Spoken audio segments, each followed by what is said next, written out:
Hello folks and welcome back to the channel. This is Teflon Don versus Crazy Comrade Kamala while I play World of Tanks. Yeah, get used to it.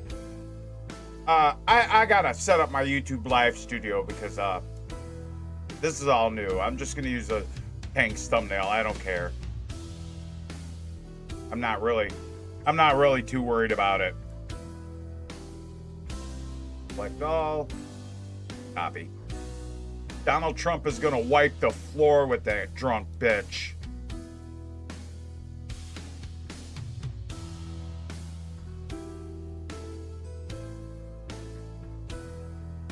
He needs to avoid the "I'm speaking."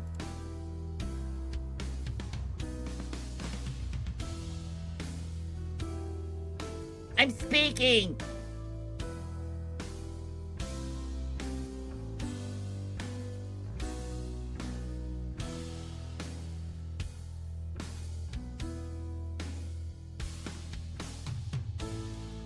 Let's see. We're gonna stick this all in a bunch of instructional videos. Hell yeah.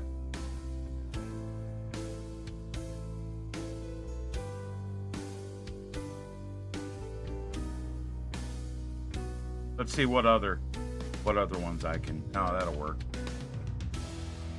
And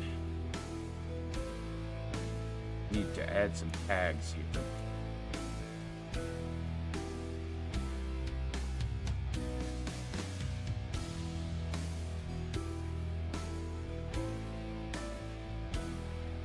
Hey, that's Big Ears Dennis from Ohio. Did he run for?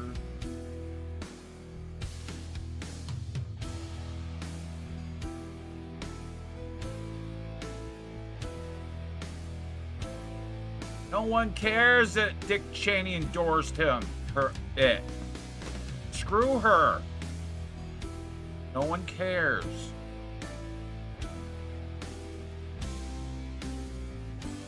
All right, I just gotta.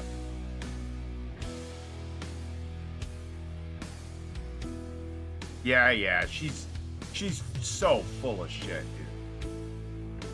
Oh wait, you guys can't hear it, I don't think.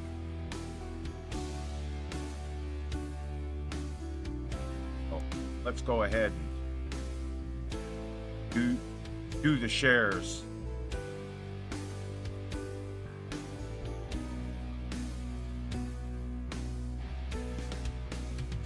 All right, and top chat, and I'm gonna move that over there because that over there. Hey Rectum, I'm trying to get this set up here.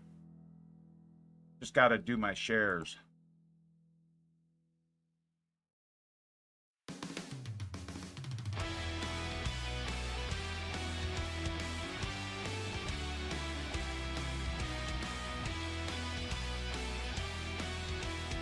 Shrek gender. There's no such thing as safe spaces for anyone.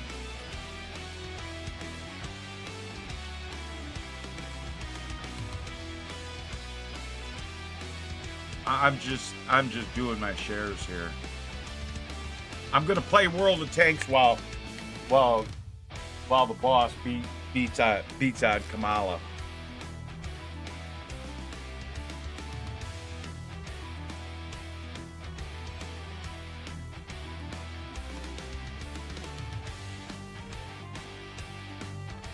I'm almost done.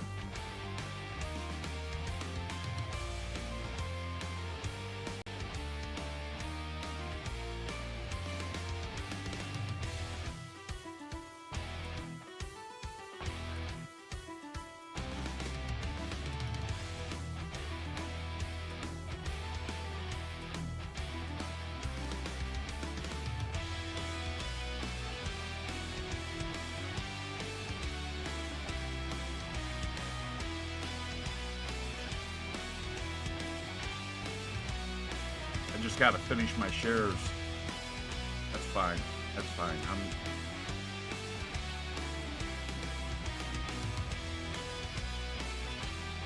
Yo.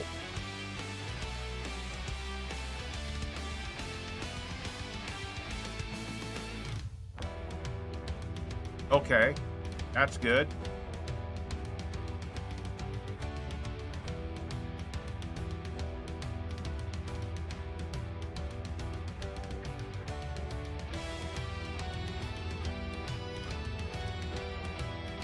Hashtag bait night.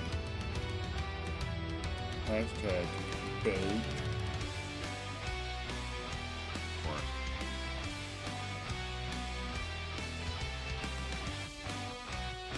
There, okay. That's good. Oh, I don't know yet. I don't know yet. I just gotta... I'm trying to get this all set up.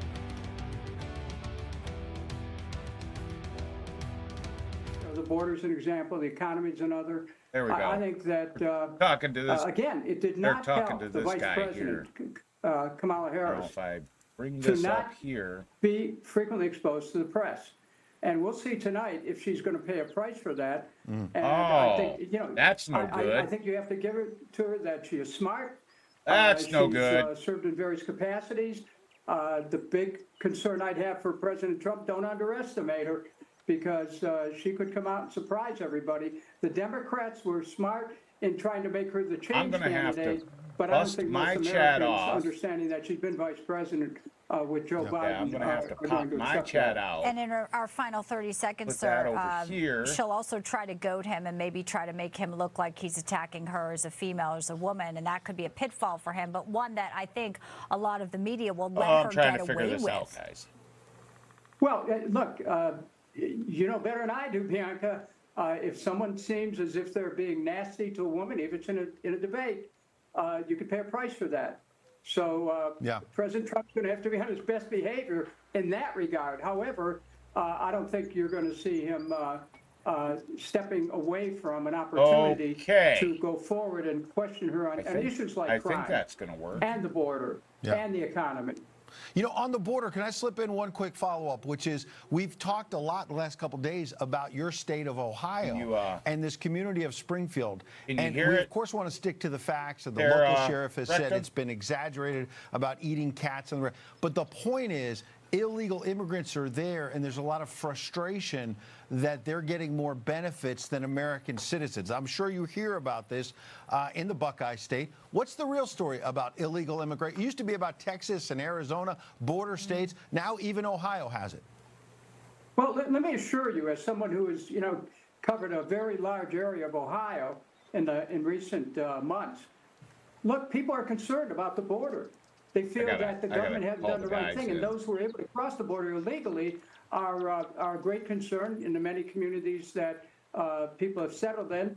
This is one of the major, I think, in my opinion, one of the major flaws of the Biden-Harris administration. Absolutely, and it's something Donald Trump has been banging as an issue since he first came down that golden escalator at Trump Tower in 2015. Dennis Kucinich, good luck in the days ahead. Thanks for spending some time with us on a big night. Thank you. Good to see both of you. Thank you. Thank you. And of course, one his running mate, J.D. Vance, knows too well, being from the Rust Belt and the American Dream story. How's my voice compared to the volume at the beginning? There was so much left-wing attacks on J.D. Vance, and even some Republican hand-wringing. Is this the right pick? He's been out there in the Rust Belt, to your point, really reeling in a lot of working-class voters, which is what they wanted. It's incredible. And they even attacked him for going to Yale. Tim Walz was like, I didn't go to Yale. Well, okay, so a lot of presidents did go to Ivy League colleges. And it just goes to show the conservatives that, you know, are looking at somebody who has the American dream, and they're saying, we want all Americans to have it. But the left, of course, sees him as a threat. He's a family man married to an Indian woman. They didn't like it. They had to find any shred of evidence to try and tear him down. But he's been so articulate, so thoughtful, and really so logical with every liberal media outlet he sat down with. And I met him down at the border. Just a real thoughtful, sort of open guy. We'll take questions from anybody, unlike Kamala Harris, who's been how's it now? And Tim Walz, in contrast, questions about stolen valor, far left policies. Certainly that develops. Dodging questions in the middle of, you know, when he's asked about hostages. It's not a good look. No, not at all. All right, we're going to take a very quick break. Our coverage continues right here. Don't go anywhere. We're 10 minutes away. How about now? First and perhaps only presidential debate between Kamala Harris and Donald Trump. Can't wait. Don't go anywhere.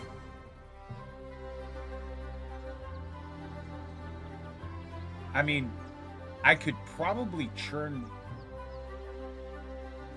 that down. Whether because of discomfort, lack of mobility, your Okay. lifestyle, or occupation, you sit inactively way All right. too many hours a So day. how is it Introducing now if I'm Ellipse, talking a over the premium commercials? quality automatic seated Could I exerciser that see strengthens if I could turn legs, down the- increases mobility, Yeah, I and could turn boosts down the- circulation without physical strain Here. or impact. It is so quiet that none of my coworkers even know I'm using it. Strengthen and tone your legs. Increase your There you mobility, go. flexibility, and balance. Plus, stimulate healthy circulation. My joints feel better, my knees feel better, my back feels better. It makes me There, feel how's that? stronger too. Perfect for home therapy. Whisper quiet to use while you work. How's that? Circulation is moving, I'm burning calories, and it makes me feel energetic. Now, Call now how and is it order with my Ellipse, voice a as seated compared to the exerciser that audio strengthens legs, increases the- mobility, and boosts the circulation. stream? Call and get upgraded to the deluxe bundle. Get the faster motor or 5 miles of steps per hour, the step counter, the sport mat, and wireless remote. Call now. This right here is confidence in a bottle. It makes me feel so much more confident than I've ever felt. I'm They are going to some of redo the my hottest login videos token. on social media. Those videos claiming to instantly get rid of bags under your eyes. Annette Figueroa is here to tell us why she says this one is for real. This one is for real, and I'm so excited.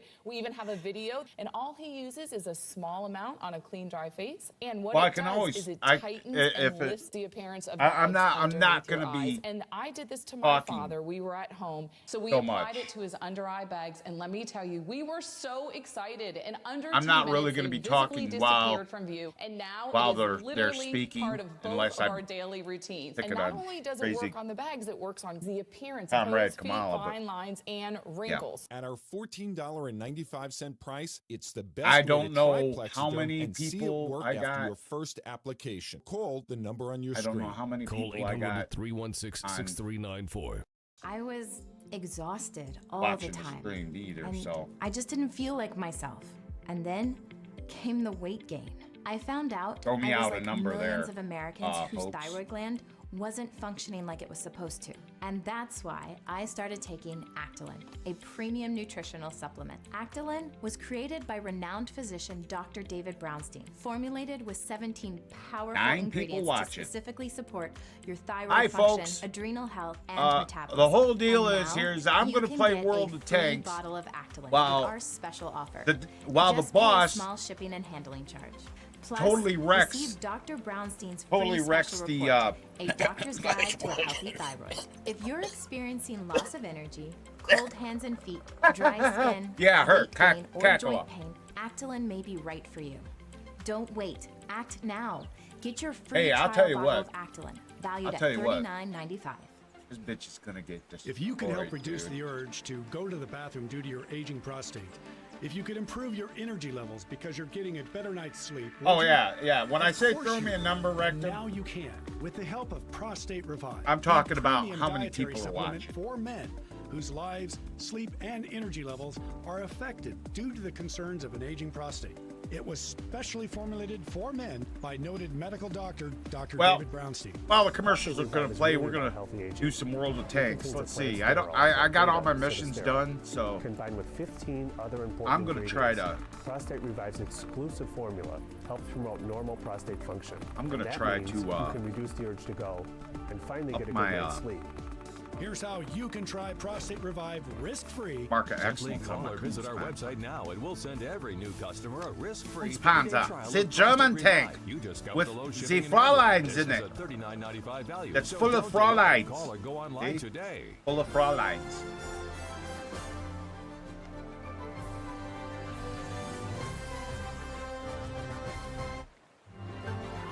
Oh, he's moping around someplace.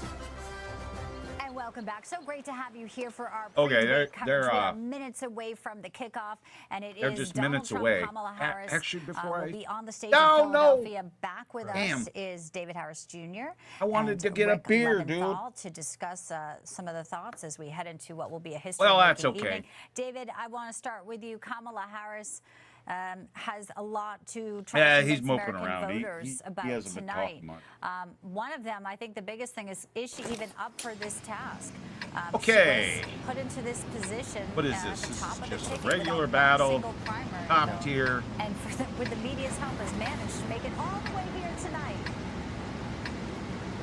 Yeah, it's pretty insane how she is the nominee for the Democrats. Los Yet, here we gays. are, she is. So I think what President Trump needs to focus on. Okay, how's the sound? She has no answer for what with his policy actions. Sound what he and states he's gain. going to attack. What he's going to do when he gets in there. He wants to secure the border. He wants to carry out the largest deportation operation in American history. He wants to end inflation. Make America affordable again. Make America the dominant energy producer in the world. These are things that Kamala doesn't have an answer for. She's not going to talk about outsourcing. She's not going to talk about putting tariffs on other countries. She's not going to talk about defending our Constitution. She has no answers, and she has no policies. And I even saw that most of her policies that she did put on her website were actually from Joe Biden. A lot of them were from Joe Biden's policies. So I think if he just continues to hammer home what Americans are concerned about right now, we're concerned about the border. We're concerned about the illegals that are all over this country. Look, we're for legal immigration, but come through the normal process. What we see taking place all over the country, interestingly enough, in red states and red cities, are illegals that are dumped off, that are not assimilating, that are living their own life, what they're used to, and what their cultural norm is. I had Jack Brewer on, who spends a lot of time in Haiti, and he said over there in Haiti, they do eat what we would call pets. Right. So I think he needs to stick to the facts. The border's an issue, inflation's an issue, Americans are concerned about it, and Kamala has no answers. Yeah, no answers. Hasn't been doing those media interviews other than the one quick joint one with Tim Walz. And so, Rick, I think I saw pollster Frank Luntz today, who's not usually been a fan of Donald Trump, but has recently been saying, look, he's in the lead in this race. And he said, look, if Kamala pulls the I'm speaking, Donald Trump could simply say, Rick, that's the problem. You're speaking about a lot of things. You're not really doing anything. You're not shutting down the border. You're not lowering can you hear inflation. You're not hear doing these things while you're in office. You've done virtually nothing. Right. Right, and why haven't you done it yet? If you can fix the economy, why haven't you? Why are you not making getting any America shots on suffer? that guy. If you could fix the border, why didn't you? Don't blame that lame bill that they voted down earlier this year, because first of all, it was 3 years too late, and second of all, the reason we're in the position we're in is because Biden and Harris dumped all of Trump's policies that kept immigration at a manageable level, kept the illegals coming in at a manageable level. And Ed, you and I have hammered away at her lack of transparency, her lack of doing a one-on-one interview or a real news conference. And that's a big deal to us as journalists, but it should be a big deal to America because the mainstream media has given her this free pass. They haven't held her feet to the fire. They haven't forced her to answer the tough questions, which they do to Donald Trump every single day. And it's not fair, but it's also not okay for America that they don't really know enough about this woman that they just might vote for. And I hope that tonight, again, these moderators put the questions to her and force her to answer them. And I hope Donald Trump's paying attention because I can't wait for him to jump all over whatever nonsense comes out of her mouth. No, I don't think any of us can wait. I see David smile. He's the hell? We're excited. David and Rick, don't go anywhere. Yeah, David, we're going to have you in the post game, and we're going to have to go to you guys first because I'm going to want to see what you guys have to say. So stand by. Enjoy the show here on N2. Always a pleasure to have you both. And Bianca, I was speaking a moment ago. They've got the slate ready to go with ABC News, the countdown before they put out this live shot from the debate stage in Philadelphia.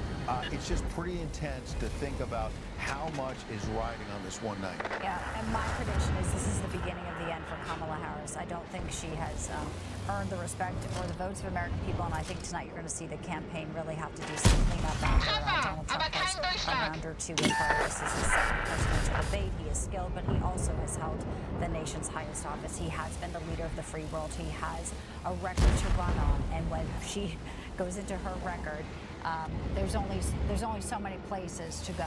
Yeah, it looks not like good. Yeah, absolutely.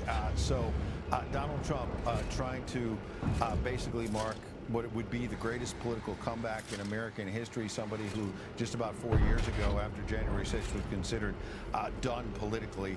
He's come back, won the GOP nomination, and now trying to win the presidency. Let's go live to the debate. Their first face-to-face meeting in this presidential election, their first face-to-face meeting ever. A historic race for president upended just weeks ago. President Biden withdrawing after his last debate. Donald Trump now up against a new opponent. The candidates separated by the smallest of margins, essentially tied in the polls nationally and in the key battlegrounds, including right here in Pennsylvania, all still very much in play.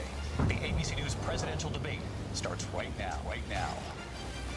This is an ABC News special, the most consequential moment of this campaign. Kamala Harris. This is going to be a loss, guys. Charge a new way forward. Donald Trump. We will soon be a great nation again. Face to face. All that. Historic. Okay.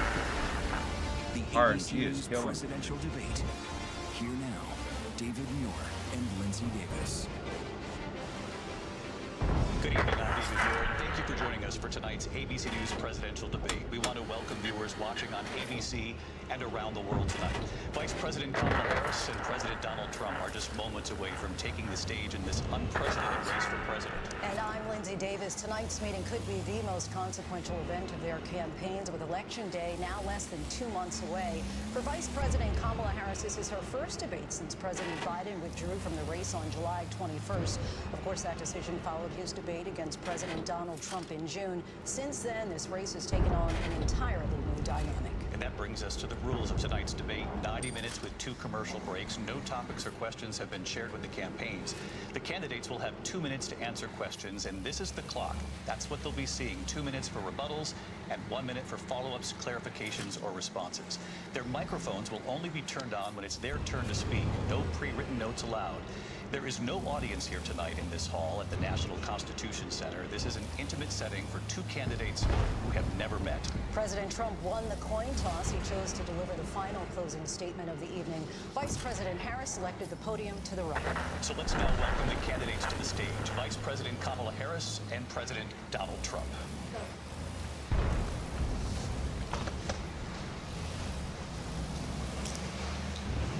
Kamala Harris. What's up, good debate? Thank you. Welcome to you both. It's wonderful to have you. It's an honor to have you both here tonight. Good evening. All right, We can are you hear me, looking forward guys? to a spirited and thoughtful debate. So let's get started. I want to begin tonight with the issue that voters repeatedly say is their #1 issue, and that is the economy and the cost of living in this country. Vice President Harris, you and President Trump were elected 4 years ago, and your opponent on the stage here tonight often asks his supporters, are you better off than you were 4 years ago? When it comes to the economy, do you believe Americans are better off than they were 4 years ago? So I was raised as a middle-class kid, and I am actually the only person on this stage who has a plan that is about lifting up the middle class and working people of America. I believe in the ambition, the aspirations, the God, her dreams of voice the is so American fucking people. annoying. And that is why I imagine and have actually a plan to build what I call an opportunity economy. Because here's the thing. We know that we have a shortage of homes and housing, and the cost of housing is too expensive for far too many people.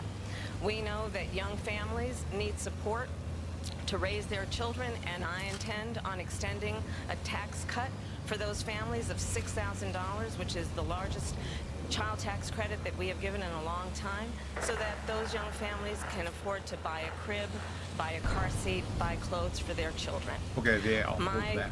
passion, one of them, is small businesses. My mother raised my sister and me, but there was a woman who helped raise us. We call her our second mother. She was a small business owner. I love our small businesses. My plan is to give a $50,000 tax deduction to start up small businesses, knowing they are part of the backbone of America's economy. My opponent, on the other hand, his plan is to do what he has done before, which is to provide a tax cut for billionaires and big corporations, which will result in $5 trillion to America's deficit. My opponent has a plan that I call the Trump sales tax, which would be a 20% tax on everyday goods that you rely on to get through the month. Economists have said that Trump sales tax would actually result for middle-class families in about $4,000 more a year because of his policies and his ideas about what should be the backs of middle-class people paying for tax cuts for billionaires. President Trump, I'll give you 2 minutes. First of all, I have no sales tax. That's an incorrect statement. She knows that. We're doing tariffs on other countries. Other countries are going to finally, after 75 years, pay us back for all that we've done for the world. And the tariff will be substantial in some cases. I took in billions and billions of dollars, as you know, from China. In fact, they never took the tariff off because there was so much money they can't. It would totally destroy everything that they've set out to do. They're taking in billions of dollars from China and other places. They've left the tariffs on. One look, we've had a terrible economy because inflation has, which is really known as a country buster. It breaks up countries. We have inflation like very few people have ever seen before, probably the worst in our nation's history. We were at 21%, but that's being generous because many things are 50, 60, 70, and 80% higher than they were just a few years ago. This has been a disaster for people, for the middle class, but for every class. On top of that, we have millions of people pouring into our country from prisons and jails, from mental institutions and insane asylums, and they're coming in and they're taking jobs that are occupied right now by African Americans and Hispanics, and also unions. Unions are going to be affected very soon. And you see what's happening. You see what's happening with towns throughout the United States. You look at Springfield, Ohio. You look at Aurora in Colorado. They are taking over the towns. They're taking over buildings. They're going in violently. These are the people that she and Biden led into our country, and they're destroying our country. They're dangerous. They're at the highest level of criminality, and we have to get them out. We have to get them out fast. I created one of the greatest economies in the history of our country. I'll do it again and even better. We are going to get to immigration and border security during this debate, but I would like to let Vice President Harris respond on the economy here. Well, I would love to. Let's talk about what Donald Trump left us. Donald Trump left us the worst unemployment since the Great Depression. Donald Trump left us the worst public health epidemic in a century. Donald Trump left us the worst attack on our democracy. Oh, well. Since 2,800. And what we have done is clean up Donald Trump's mess. What we have done Don't and bullshit, what I Kamala. intend to do is build Go fuck on yourself. what we know are the aspirations I got and it. the hopes of the American This people. bitch is But I'm driving gonna me tell to you on this drink. I debate gotta go tonight, get me up. You're going to hear from the same old tired playbook. How many people we got a watching? bunch of lies, grievances, and name calling. What you're going to hear tonight is a detailed and dangerous plan called Project 2025 that the former president intends on implementing if he were elected again. I believe very strongly that the American people want a president who understands the importance of bringing us together, knowing we have so much more in common than what separates us, and I pledge to you to be a president for all Americans. President Trump will give you a minute here to respond. Number one, I have nothing to do, as you know, and as she knows better than anyone, I have nothing to do with Project 2025. That's out there. I haven't read it. I don't want to read it purposely. I'm not going to read it. This was a group of people that got together. They came up with some ideas. I guess some good, some bad. But it makes no difference. I have nothing to do. Everybody knows I'm an open book. Everybody knows what I'm going to do. Cut taxes very substantially and create a great economy like I did before. We had the greatest economy. We got hit with a pandemic.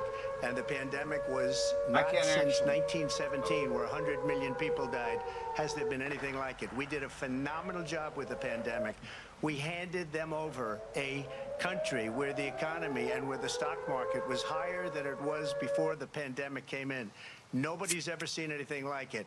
We made ventilators for the entire world. We got gowns, we got masks, we did things that nobody thought possible. Oh, and people man. give me credit for rebuilding the military. You They give me credit for a lot of things, but not enough credit for the great job we did with the pandemic. But the only jobs they got were bounce-back jobs. These were jobs bounced back, and it bounced back, and it went to their benefit. But I was the one that created them. They know it, and so does everybody else. So he missed the shot again. Donald Trump has no plan for you. And when you look at his economic plan, it's all about tax breaks for the richest people. He got no plan. That's Offering peaky. What I That's describe as peaky. an opportunity economy, and the best economists in our country, if not the world, so full of have shit. reviewed our relative plans for the future of America. What Goldman Sachs has said is that Donald Trump's plan would make the economy worse. Mine would strengthen the economy. What the Wharton School has said is Donald Trump's plan would actually explode the deficit. 16 Nobel laureates have described his economic plan as something that would increase inflation by the middle of next year. She's a professional liar, dude. You just have to look where we are and where we stand on the issues. And I'd advise you that Donald Trump actually has no plan for you because he is more interested in defending himself than he is in looking out for you. That's just a soundbite. They gave her that to say. Look, I went to the Wharton School of Finance, and many of those professors, the top professors, think my plan is a brilliant plan. It's a great plan. It's a plan that's going to bring up our so worth, 2,800 our value as a country. It's going to make people want to be able to go and work and create jobs and create a lot of good, solid money for our country. And I lost just to finish off, okay. She doesn't have a plan. She copied Biden's plan, and it's like 4 sentences. Like run, spot, run. I gotta 4 sentences that are just, oh, we'll try and lower taxes. She doesn't have a plan. Take a look at her plan. Only 2 she people doesn't have a plan. Mr. President, I do want to drill down on something you both brought up. The Vice President brought up your tariffs. You responded, and let's drill down on this because your plan is what she calls is essentially a national sales tax. Your proposal calls for tariffs, as you pointed out here, on foreign imports across the board. You recently said that you might double your plan, imposing tariffs up to 20% on goods coming into this country. As you know, many economists say that with tariffs at that level, costs are then passed on to the consumer. Vice President Harris has argued it'll mean higher prices on gas, food, clothing, medication, arguing it costs the typical family nearly $4,000 a higher year. prices Do you believe on Americans gas? She wants to get rid of the oil industry and go to all electric. Tell me that ain't going to be a lot. China and all of the countries that have been ripping us off for years. I was the only president ever. China was paying us hundreds of billions of dollars, and so were other countries. And, you know, if she doesn't like them, they should have gone out and they should have immediately cut the tariffs. But those tariffs are there 3.5 years now under their administration. We are going to take in billions of dollars. They didn't cut his tariffs. Of dollars. I had no inflation, virtually no inflation. They had the highest inflation hear what he just said? in the history of our country because I've never seen a worse period of time. People can't go out and buy cereal or bacon or eggs or anything else. The people of our country are absolutely dying with what they've done. They've destroyed the economy. And all you have to do is look at a poll. The polls say 80 and 85 and even 90% that the Trump economy was great, that their economy was terrible. Vice President Harris, I do want to ask for your response, and you heard what the president said there, because the Biden administration did keep a number of the Trump tariffs in place. So how do you respond? Well, let's be clear that the Trump administration resulted in a trade deficit, one of the highest we've ever seen in the history of America. He invited trade wars. Deficit. You want to talk about his in deal favor of with us. China? What he ended up doing is under Donald Trump's presidency, he ended up selling American chips to China to help them improve and modernize their military, basically sold us out. When a policy about China should be in making sure the United States of America wins the competition for the 21st century, which means focusing on the details of what that requires, focusing on relationships with our allies, focusing on investing in American-based technology so that we win the race on AI, on quantum computing, focusing on what we need to do to support America's workforce so that we don't end up having She's covering for Joe Biden, dude. In terms of workers' rights. But what Donald Trump did, let's talk about this, with COVID, is he actually thanked President Xi for what he did during COVID. Look at his tweet. Thank you, President Xi, exclamation point, when we know that Xi was responsible for lacking and not giving us transparency about the origins of COVID. President Trump, I'll let you respond. First of all, exactly they bought what it their is. chips from Taiwan. We hardly make chips anymore because of philosophies like they have and policies like they have. I don't say her because she has no policy. Everything that she believed 3 years ago and 4 years ago is out the window. She's trying to talk. Now. In fact, I was Look at her. She's getting pissed off, dude. She's gone to my philosophy. But if she ever got elected, she'd change it. And it will be the end of our country. She's a Marxist. Everybody knows she's a Marxist. Her father's a Marxist professor in economics. That is the look of somebody just got busted. But Oh, I'm a Marxist, what she's done to our country, and when you look at these millions and millions of people that are pouring into our country monthly, whereas I believe 21 million people, not the 15 that people say, and I think it's a lot. Yeah, that thermostat's way up there. That's bigger than New York State pouring in. Getting pissed and off, just dude. look at You what can they're see it in doing their to our face. country. They're criminals. Many of these people coming in are criminals. And that's bad for our economy, too. You know, you mentioned before, we'll talk about immigration later. Well, bad immigration is the worst thing that can happen to our economy. They have, and she has, destroyed our country with policy that's insane. Let's see if we can play a light tank. That you say they have to hate our country. President Trump, thank you. Lindsay? I want to turn to the issue of abortion. President Trump, you've often touted that you were able to kill Roe v. Wade. Last year, you said that you were proud to be the most pro-life president in American history. Then last month, you said that your administration would be great for women and their reproductive rights. In your home state of Florida, you surprised many with regard to your 6-week abortion ban because you initially had said that it was too short. And you said, quote, I'm going to be voting that we need more than 6 weeks. But then the very next day, you reversed course and said you would vote to support the 6-week ban. Vice President Harris says that women shouldn't trust you on the issue of abortion because you've changed your position so many times. Therefore, why should they trust you? Well, the reason I'm doing that vote is because the plan is, as you know, the vote is, they have abortion in the 9th Look at month. that, T127. They even have, and you can look at the governor of West Virginia, the previous governor of West Virginia, not the current governor, who's doing an excellent job, but the governor before, he said the baby will be born and we will decide what to do with the baby. In other words, we'll execute the baby.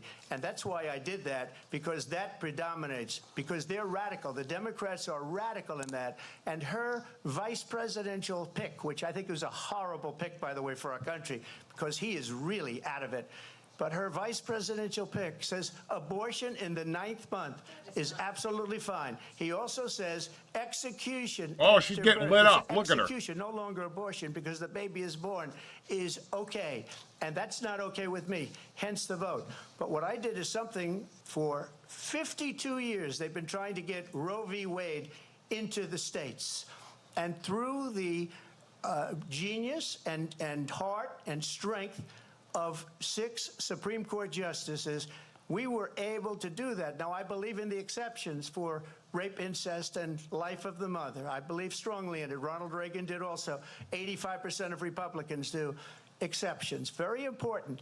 But we were able to get it, and now states are voting on it. And for the first time, you're going to see, look, this is an issue that's torn our country apart for 52 years. Every legal scholar, every Democrat, every Republican, liberal, conservative, they all wanted this issue to be brought back to the states where the people could vote. And that's what happened. Now, Ohio, the vote was somewhat liberal. Kansas, the vote was somewhat liberal, much more liberal than people would have thought. But each individual state is voting. It's the vote of the people now. It's not tied up in the federal government. All right. I did a great service So in we're doing gonna it. It took courage to do it. play the And Supreme T127. Court had great courage in doing it. And I give tremendous credit to those 6 justices. There is no state in this country where it is legal to kill a baby after it's born. Madam Vice President, I want to get your response to it. Now, wait a minute. Well, as I said, you're going to hear a bunch of lies, and that's not actually a surprising fact. Let's understand how we got here. You can Donald tell Trump that bitch is in the tank for the elected 3 members Democrats. of the United States Supreme Court. You gotta fact check Trump after he's done And they speaking. did exactly as he intended. And now in over 20 states, there are Trump abortion bans, which make it criminal for a doctor or nurse to provide health care Trump in abortion one ban. state. That's He a provides lie. prison for life. It's not a Trump abortion abortion bans ban. that make no exception That's even for that's rape and bullshit. incest, which understand what He that didn't do means. that. A survivor of a crime of violation They sent it back to their the body states, does not have and the the right to make a states decision about what banned happens it. to their body next. as That is their immoral. as is their right. And one does not have to abandon their faith or deeply held beliefs to agree. The government, and Donald Trump certainly, should not be telling a woman what to do with her body. I have talked with women around our country. You want to talk about this is what people wanted? Pregnant women who want to carry a pregnancy to term, suffering from a miscarriage, being denied care in an emergency room because the healthcare providers are afraid they might go to jail, and she's bleeding out in a car in a parking lot. She didn't want that. Her husband didn't want that. A 12 or 13-year-old survivor of incest being forced to carry a pregnancy to term? They don't want that. And I pledge to you, when Congress passes a bill stick your head to back put up there. back in place the protections of Roe v. Wade, as Stick it up there. President of the United States, I will proudly sign it into law. But understand, if Donald Trump were to be reelected, he will sign a national abortion ban. Understand, in his Project 2025, there would be a national abortion. Yeah, that's not his Project 2025, bitch. Your miscarriages. I think the American people believe that certain freedoms, in particular the freedom to make decisions about one's own body, should not be made by the government. Thank you, Vice President Harris. There she goes again. It's a lie. I'm not signing a ban, and there's no reason to sign a ban, because we've gotten what everybody wanted.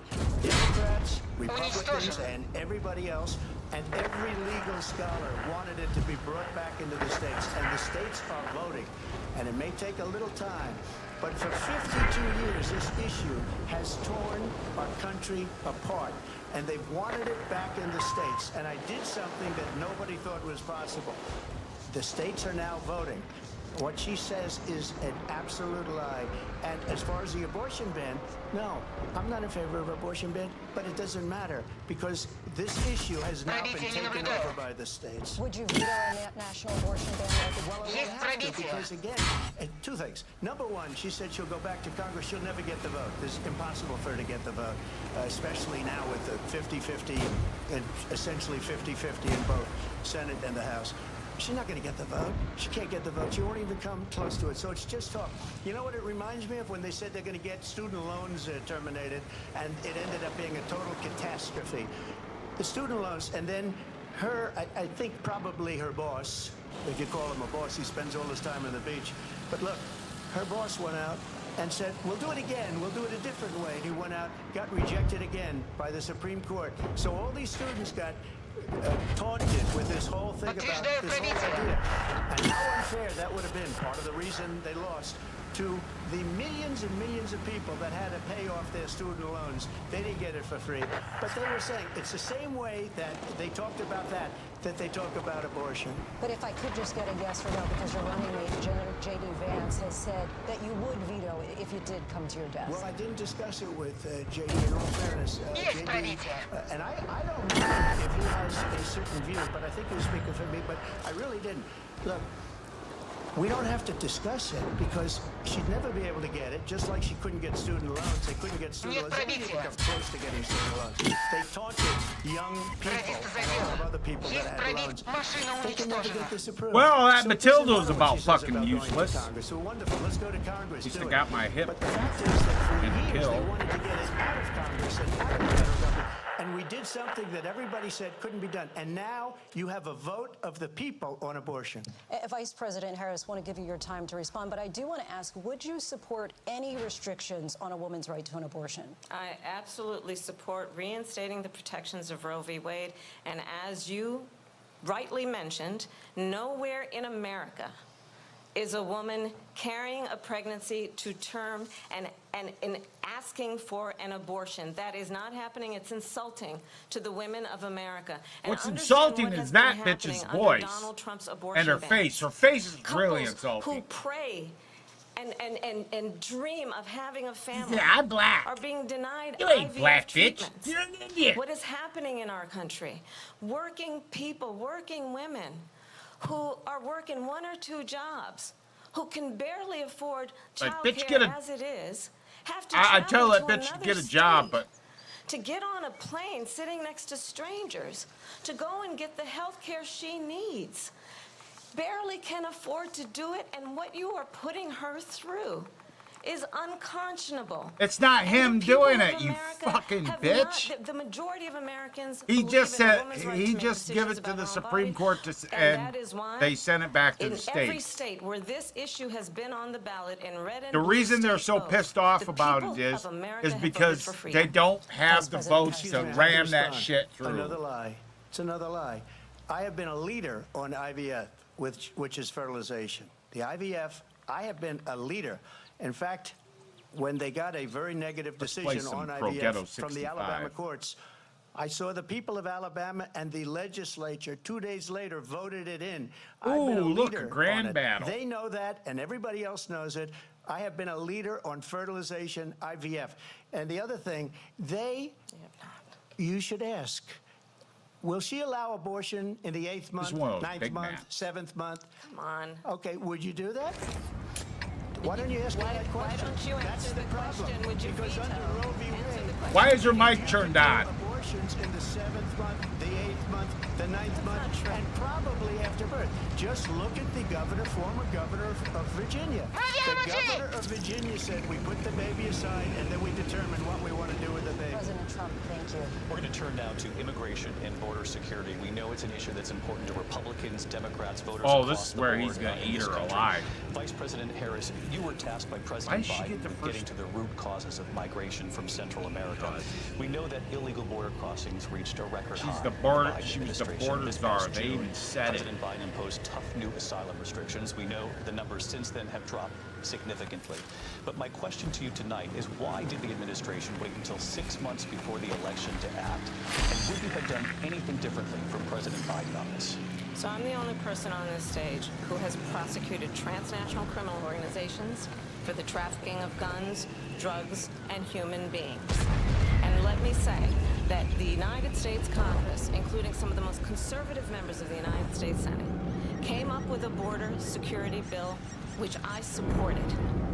And that bill would have put 1,500 more border agents on the border to help those folks who are working there right now overtime trying to do their job. It would have allowed us to stem the flow of fentanyl coming into the United States. I know there are so many families watching tonight who have been personally affected by the surge of fentanyl in our country. That bill would have put more resources to allow us to prosecute transnational criminal organizations for trafficking in guns, drugs, and human beings. But you know what happened to that bill?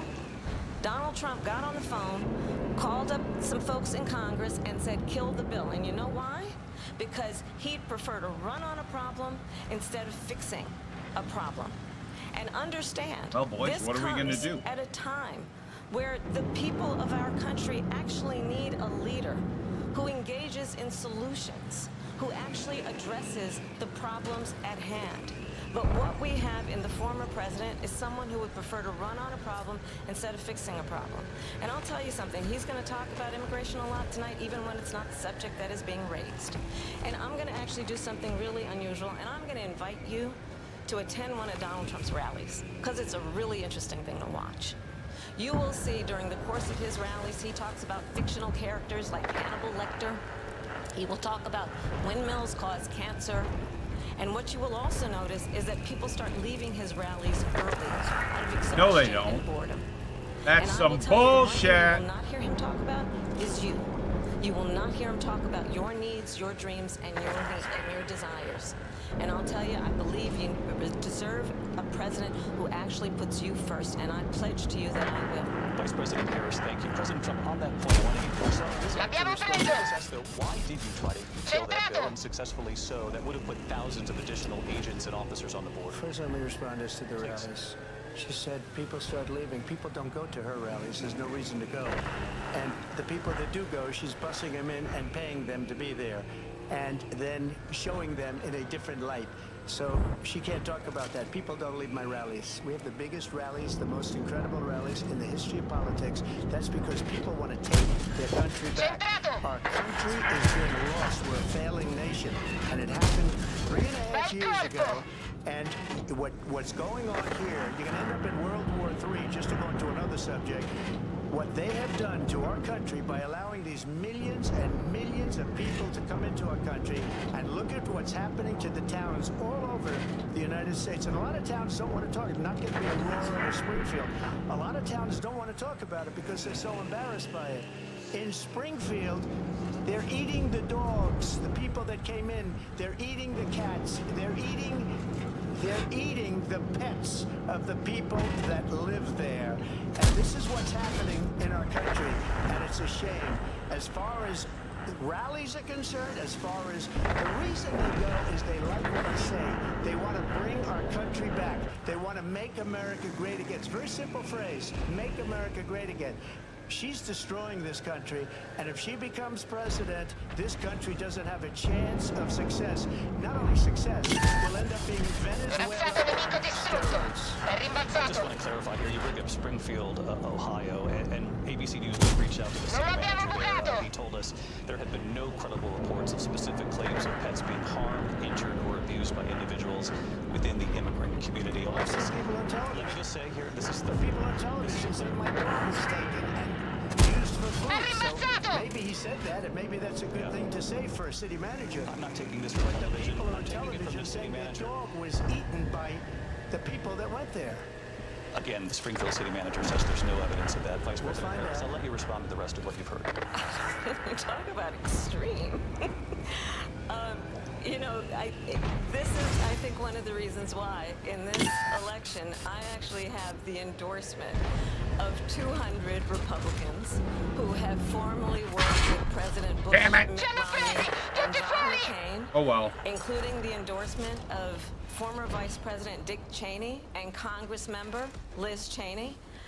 And that's know the guys that the inside track Dick Cheney, the guy that if he didn't make it clear already, the war hawk that started the Iraq War, then profited it off of it after keeping it going for the second time. His former national security advisor said he is that's a really good endorsement. His former Secretary of Defense has said the nation, the republic, would never survive another Trump term. And when we listen to this kind of rhetoric, when the issues that affect the American people are not being addressed, I think the choice is clear in this election. Yeah, the choice is clear. We're not voting for you, Kamala. Thank you, because when I hear that, see, I'm a different kind of a person. I fired most of those people. Not so graciously. They did bad things or a bad job. I fired them. They never fired one person.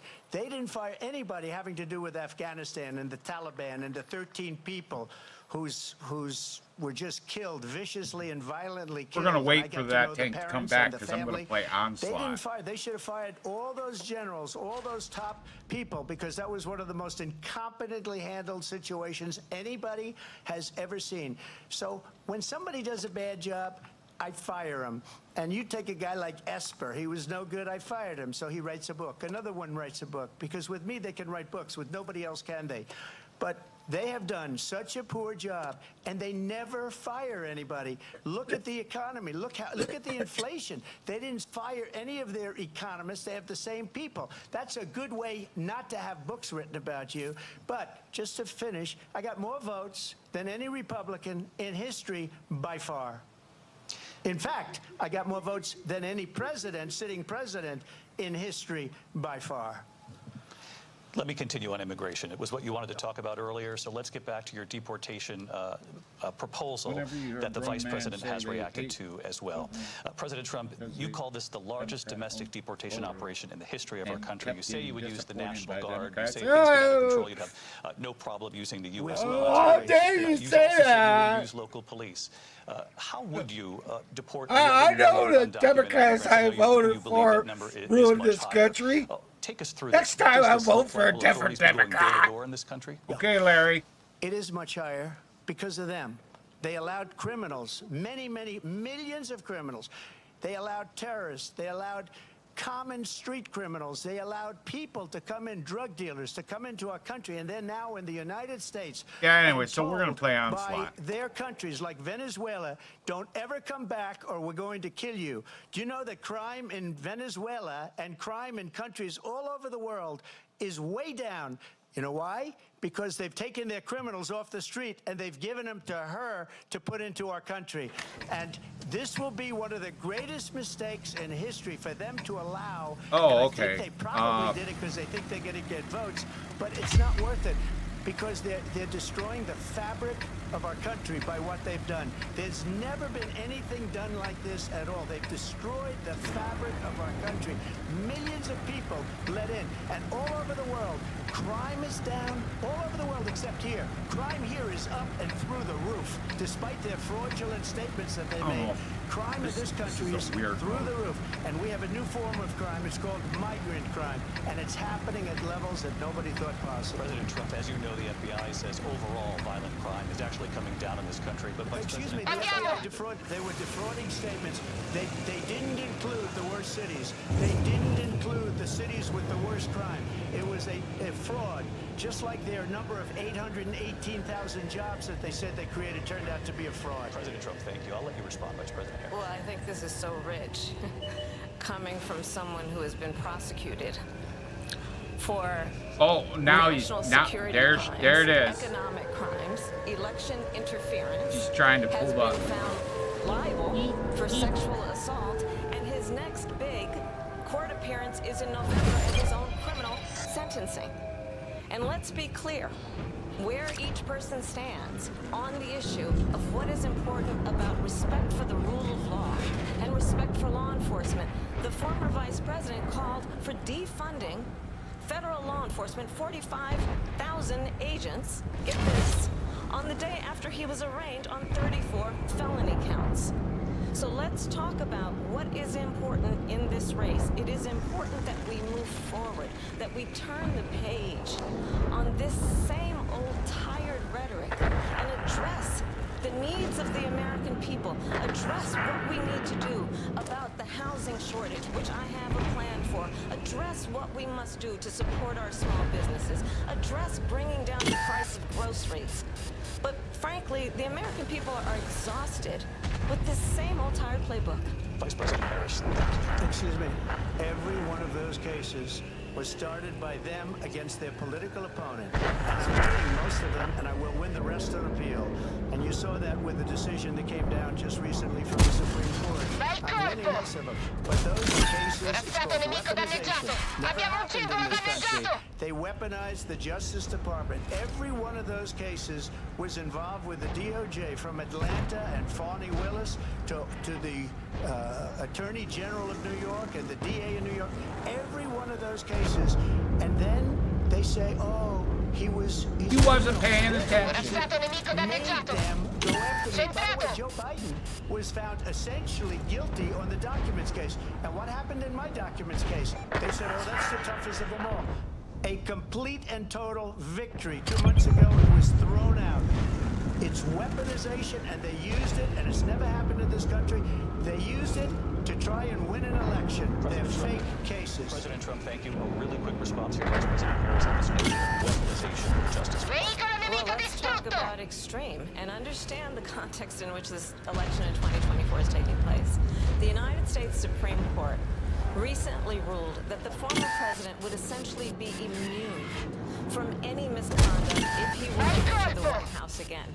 Understand that this is someone who has openly said he would terminate the Constitution of the United States, that he would weaponize the Department of Justice against his political enemies. Someone who has openly expressed disdain for members of our military. Understand what it would mean if Donald Trump were back in the White House with no guardrails. Because certainly we know now the court won't stop him. We know J.D. Vance is not going to stop him. Yay, it's up to the American people to stop him. We did. Lindsay. Vice President Harris, in your last run for president. This is the one that weaponized, not me. She weaponized. I probably took a bullet to the head because of the things that they say about me. They talk about democracy. I'm a threat to democracy. They're the threat to democracy with a fake 2,373 damage. That went nowhere. We have a lot to get to. Lindsay? I only Vice made President Harris, in your 3 last run bombs. for president, you said you wanted to ban fracking. Now you don't. You wanted mandatory government buyback programs for assault weapons. Now your campaign says you don't. You supported kills did I get? decriminalizing border 2? crossings. Now you're taking a harder line. I know you say that your values have not changed. So then Let's why keep have playing so many the, of your policy positions changed? So my values have not changed, and I'm going to discuss every one of the, God, at least every point that you've made. I'm But so in happy particular, we let's haven't talk seen about fracking nothing 'cause out we're of here in fucking Pennsylvania. Kerry. I made that very clear in 2020. I will not ban fracking. I have not banned fracking as Vice President of the United States, and in fact, She said she was all for it. The words came out of her fucking mouth for banning fracking. new leases for She fracking. said she was all My for it, position dude. is that we have got to invest in diverse sources of energy so we reduce our reliance on foreign oil. We have had the largest increase in domestic oil production in history because of an approach that recognizes that we cannot bitch is lying like rely a on foreign oil. fucking rug, dude. As it relates to my values, let me tell you, I grew up a middle-class kid raised by a hardworking mother who worked and saved and was able to buy our first home when I was a teenager. The values And then I you bring went to a the fucking importance Ivy of League homeownership, school. knowing not everybody got handed $400 million on a silver platter and then filed bankruptcy 6 times, is a value that I bring to my work to say we are going to work with the private sector and home builders to increase 3 million homes, increase by 3 million homes by the end of my first term. My work that She is wants to related give the fucking. having She a wants friend when to I was give in high school who was sexually assaulted by $25,000 her to everybody stepfather.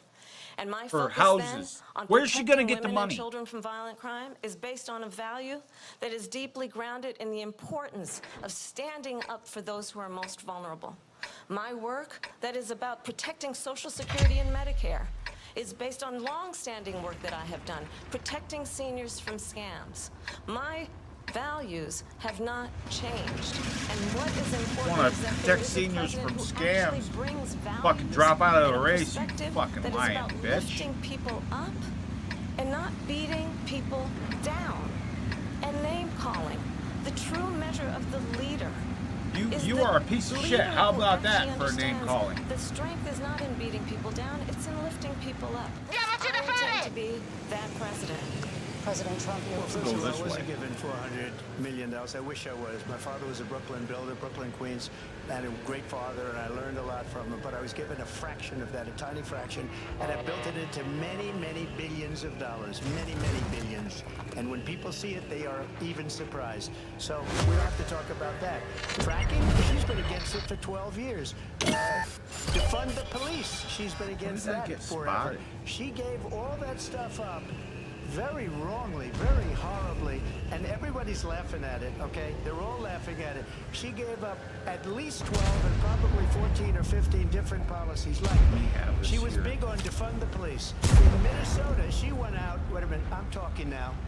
If you don't mind, He please. got the I'm speaking line Does that in. sound familiar?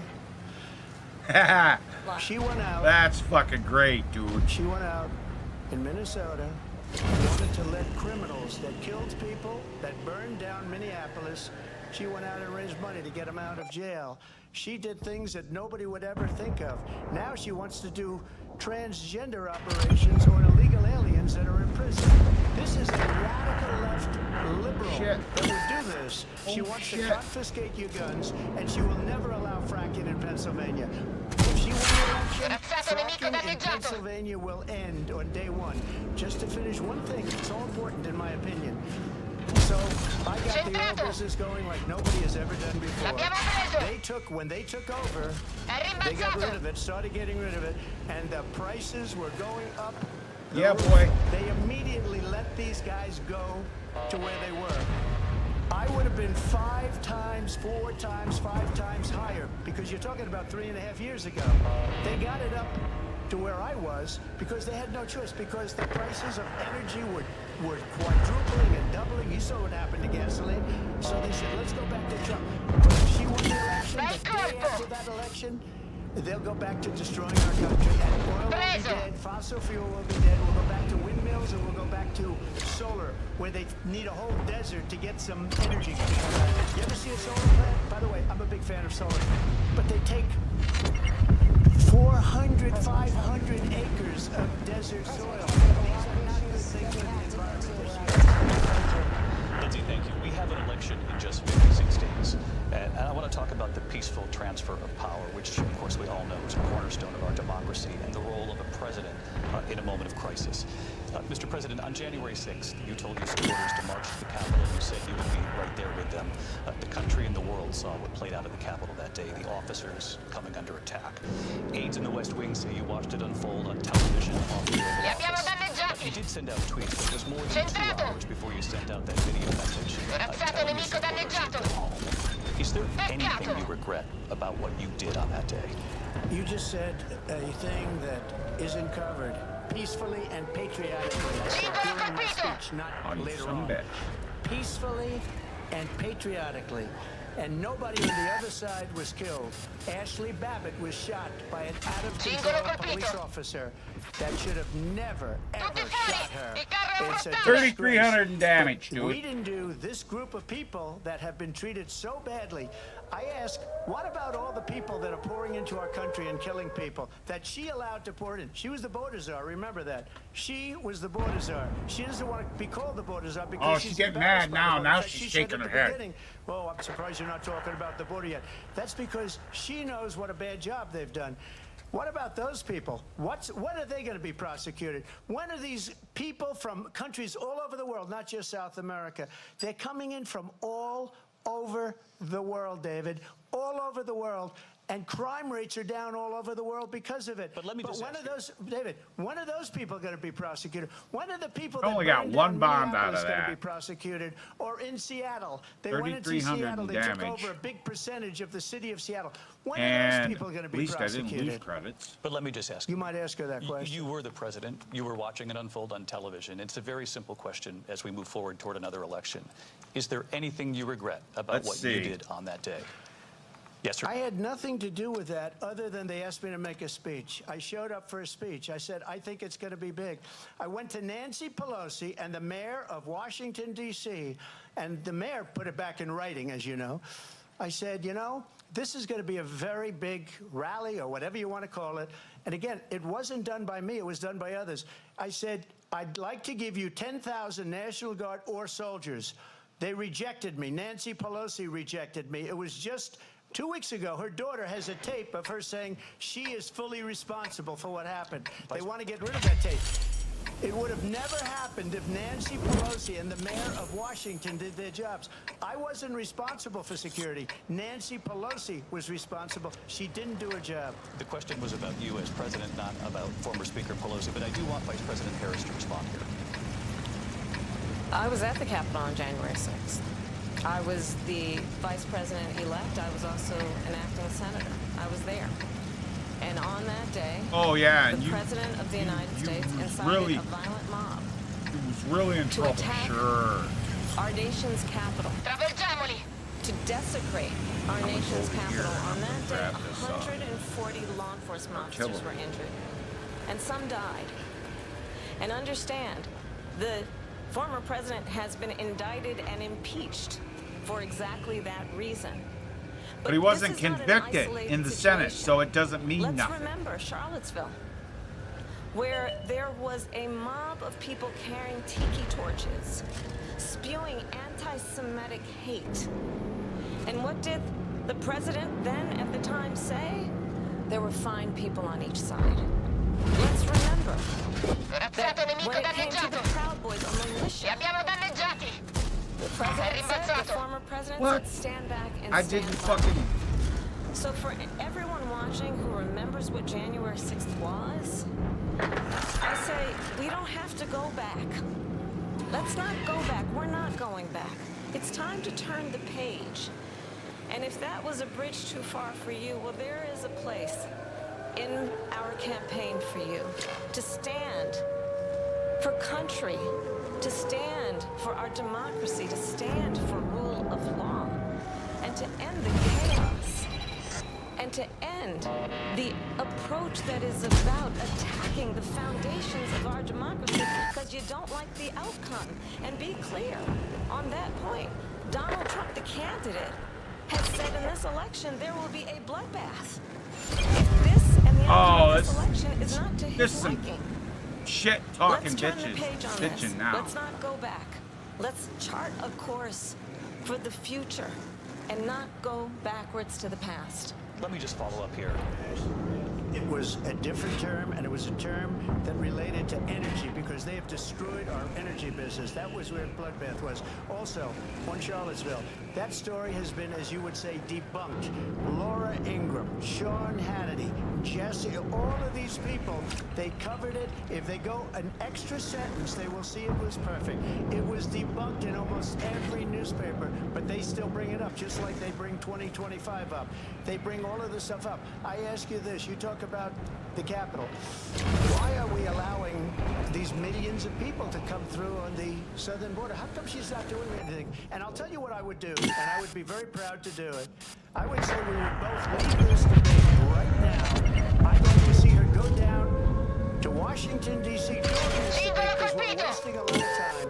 Go down to, because she's been so bad, so ridiculous. Go down to Washington, D.C. and let her sign a bill to close up the border because they have the right to do it. They don't need bills. They have the right to do it. The President of the United States, you'll get him out of bed, you'll wake him up at 4 o'clock in the afternoon, you'll say, come on down to the office, let's sign a bill. If he signs a bill that the border is closed, all he has to do is say it to the Border Patrol, who are phenomenal.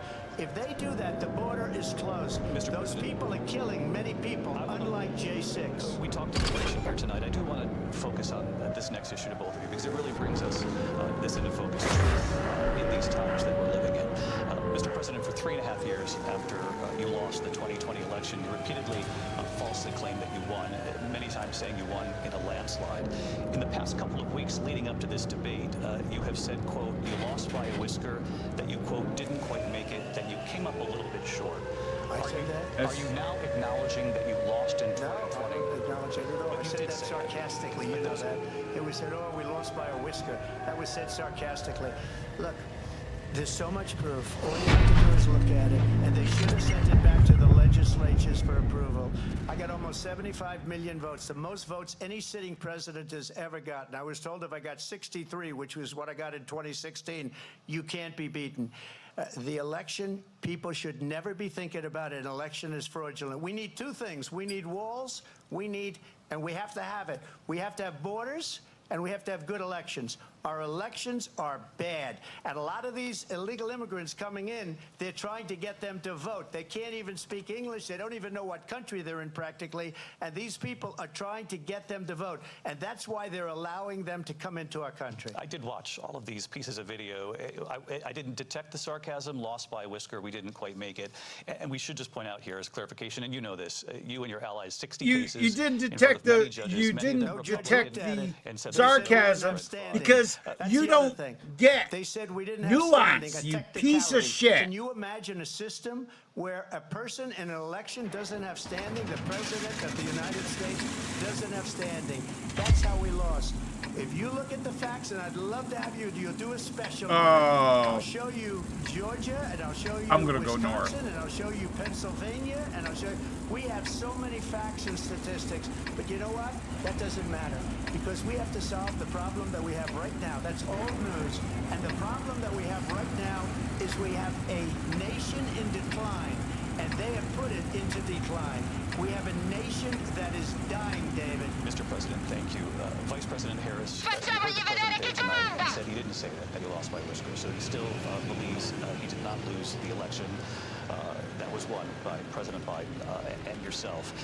But I do want to ask you about something that's come up in the last couple of days. This was a post from President Trump about this upcoming election just weeks away. He said, when I win, those people who cheated, and then he lists donors, voters, election officials, he says will be prosecuted to the fullest extent of the law, which will include long-term prison sentences. One of your campaign's top lawyers responded saying, we won't let Donald Trump intimidate us, we won't let him suppress the vote. Is that what you believe he's trying to do here? Donald Trump was fired by 81 million people. So let's be clear about that. And clearly he is having a very difficult time processing that. But we cannot afford to have a president of the United States who attempts, as he did in the past, to upend the will of the voters in a free and fair election. And I'm going to tell you that I have traveled the world as Vice President of the United States, and world leaders are laughing at Donald Trump. I have talked with military leaders, some of whom worked with you, and they say you're a disgrace. And when you then talk in this way in a presidential debate and deny what over and over again are court cases you have lost because you did in fact lose that election, it leads one to believe that perhaps we do not have in the candidate to my right the temperament or the ability to not be confused about fact. That's deeply troubling, and the American people deserve better.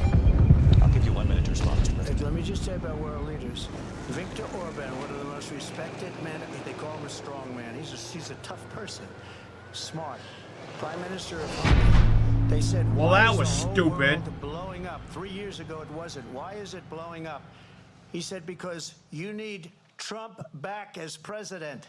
They were afraid of him. China was afraid, and I don't like to use the word afraid, but I'm just quoting him. Look at that. China That is the face of a woman that is Korea pissed was off, afraid dude. of him. She is Look at pissed. what's going on with North Look Korea, at her. by the way. He said Russia was afraid of him. I ended the Nord Stream 2 pipeline, and Biden put it back on day one, but he ended the XL pipeline. The XL pipeline in our country, he ended that, but he let the Russians build a pipeline going all over Europe and heading into Germany, the biggest pipeline in the world. Look, Viktor Orban. And then Biden blew it up. The most respected, most feared person is Donald Trump. We had no problems when Trump was president, but when this weak, pathetic man that you saw at a debate just a few months ago, that if he weren't in that debate, he'd be running instead of her. She got no votes. He got 14 million votes. Right? You talk about a threat to democracy. He got 14 million votes, and they threw him out of office. And you know what? I'll give you a little secret. He hates her. He can't stand her. But he got 14 million votes. They threw him out. She got 0 votes. And when she ran, she was the first one to leave because she failed. Facciamogli vedere chi comanda. I don't understand it, but I'm okay with it because your time is I think we're going to do very well. We've got a lot more to get to. Turning now to the Israel-Hamas war and the hostages who are still being held, Americans among them. Vice President Harris, in December, you said, quote, Israel has a right to defend itself, but you added, quote, it matters how, saying international humanitarian law must be respected. Israel must do more to protect innocent civilians. You said that 9 months ago. Now an estimated 40,000 Palestinians are dead. Nearly 100 hostages remain. Just last week, Prime Minister Benjamin Netanyahu said there's not a deal in the making. President Biden has not been able to break through the stalemate. How would you do it? Well, let's understand how we got here. On October 7th, Hamas, a terrorist organization, slaughtered 1,200 Israelis. Many of them young people who were simply attending a concert. Women were horribly raped. And so absolutely, I said then, I'm saying now, Israel has a right to defend itself. We would. And how it does so matters. Because it is also true, far too many innocent Palestinians have been killed. Children, bunch of stupid fucking heavy tanks. That's all I had. Didn't have not one fucking medium tank. I'm not liking this mode, dude. And the way it will end is we need a ceasefire deal and we need the hostages out. And so we will continue to work around the clock on that. Work around the clock also they all picked understanding medium that tanks. we I was the must only medium chart tank a on course for my a two-state team. solution. And in that solution, there must be security for the Israeli people and Israel, and in equal measure for the Palestinians. But the one thing I will assure you always, I will always give Israel the ability to defend itself, in particular well, she just lost the far left and vote. any threat that Iran and its proxies pose to Israel. But we must have a two-state solution where we can rebuild Gaza, where the Palestinians have security. Considering Palestine was never a goddamn country in the first place. President Trump, how would you negotiate I say we give the Palestinians their own continent. Out and prevent the killing of more I hear innocent Antarctica is civilians in Gaza. unsettled. If I were president, it would have never started.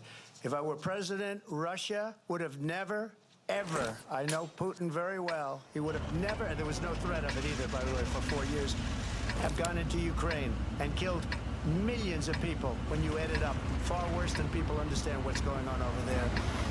But when she mentions about Israel, all of a sudden, she hates Israel. She wouldn't even meet with Netanyahu. That's why I drink a beer. I'm gonna go get me a bubble after this, man. She wanted to go to the sorority party. This bitch's voice is making me want to drink. Get drunk. Will not exist within 2 years from now, and I've been pretty good at. Wait a minute, who's that in front of me? Kamala? She hates Israel. At the Kamala? same time, in her own way, she hates the Arab population because the whole place fucking is gonna Kamala get Harris in blown a up. tank. Arabs, Jewish people, Israel will be gone. It would have never happened. Iran was broke under Donald Trump. Now Iran has $300 billion because they took off all the sanctions that I had. Iran had no money for Hamas or Hezbollah or any of the 28 different spheres of terror. And they are spheres of terror, horrible terror. They had no money. It was a big story, and you know it. You covered it very well, actually. They had no money for terror. They were broke. Now they're a rich nation, and now what they're doing is they're spreading that money around. Look at what's happening with the Houthis and Yemen. Look at what's going on in the Middle East. This would have never happened. I will get that settled and fast, and I'll get the war with Ukraine and Russia ended. If I'm president-elect, I'll get it done before even becoming president. Vice President Harris, he says you hate Israel. That's absolutely not true. I have my entire career and life supported Israel and the Israeli people. He knows that. He's trying to, again, divide and distract from the reality, which is it is very well known that Donald Trump is weak and wrong on national security and foreign policy. It is well known that he admires dictators, wants to be a dictator on day one, according to himself. It is well known that he said of Putin that he can do whatever the hell he wants and go into Ukraine. It is well known that he said when Russia went into Ukraine, it was brilliant. It is well known he exchanged love letters with Kim Jong-un. And it is absolutely well known that these dictators and autocrats are rooting for you to be president again because they're so clear. They can manipulate you with flattery and favors. And that is why so many military leaders who you have worked with have told me you are a disgrace. That is why we understand that we have to have a president who is not consistently weak and wrong on national Viva munizioni colpita! Per fortuna non è esplosa! Razziato nemico danneggiato! Questo è rimbalzato! And she's the one that caused it. That's weak on national security by allowing every nation last month for the year, 168 different countries sending people into our country. Their crime rates are way down. Putin endorsed her last week, said, I hope she wins, and I think he meant it. Because what he's gotten away with is absolutely incredible. It wouldn't have happened with me. The leaders of other countries think that they're weak and incompetent, and they are. They're grossly incompetent. And I just asked one question. Why does Biden go in and kill the Keystone Pipeline and approve the single biggest deal that Russia's ever made, Nord Stream 2, the biggest pipeline anywhere in the world going to Germany and all over Europe? Because they're weak and they're ineffective. And Biden, by the way, gets paid a lot of money. Thank you. We have a lot of issues to get to. We'll be right back with much more of this historic ABC News presidential debate from the National Constitution Center right here in Philadelphia. Back in a moment.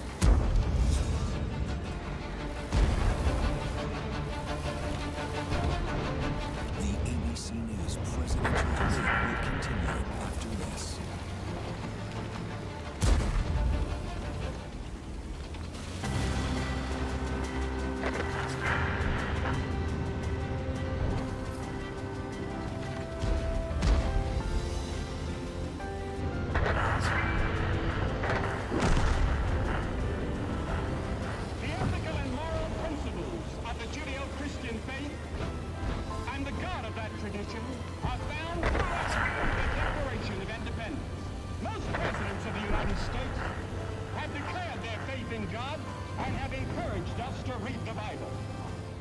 courage to believe that Americans at this hour are striving to retain their spiritual identity despite the inroads of materialism and the partisan tide of permissivism. On the front page of a Chicago newspaper some time ago, there appeared a picture of Betsy Ross sewing the first American flag. And over the picture was the caption, "Time to check our stitches." Let's check the stitches of racism that still persist in America. Let's check the stitches of poverty that bind some of our countrymen. Let's check the stitches of foreign policy to be sure that our objectives and goals are in keeping with the American dream.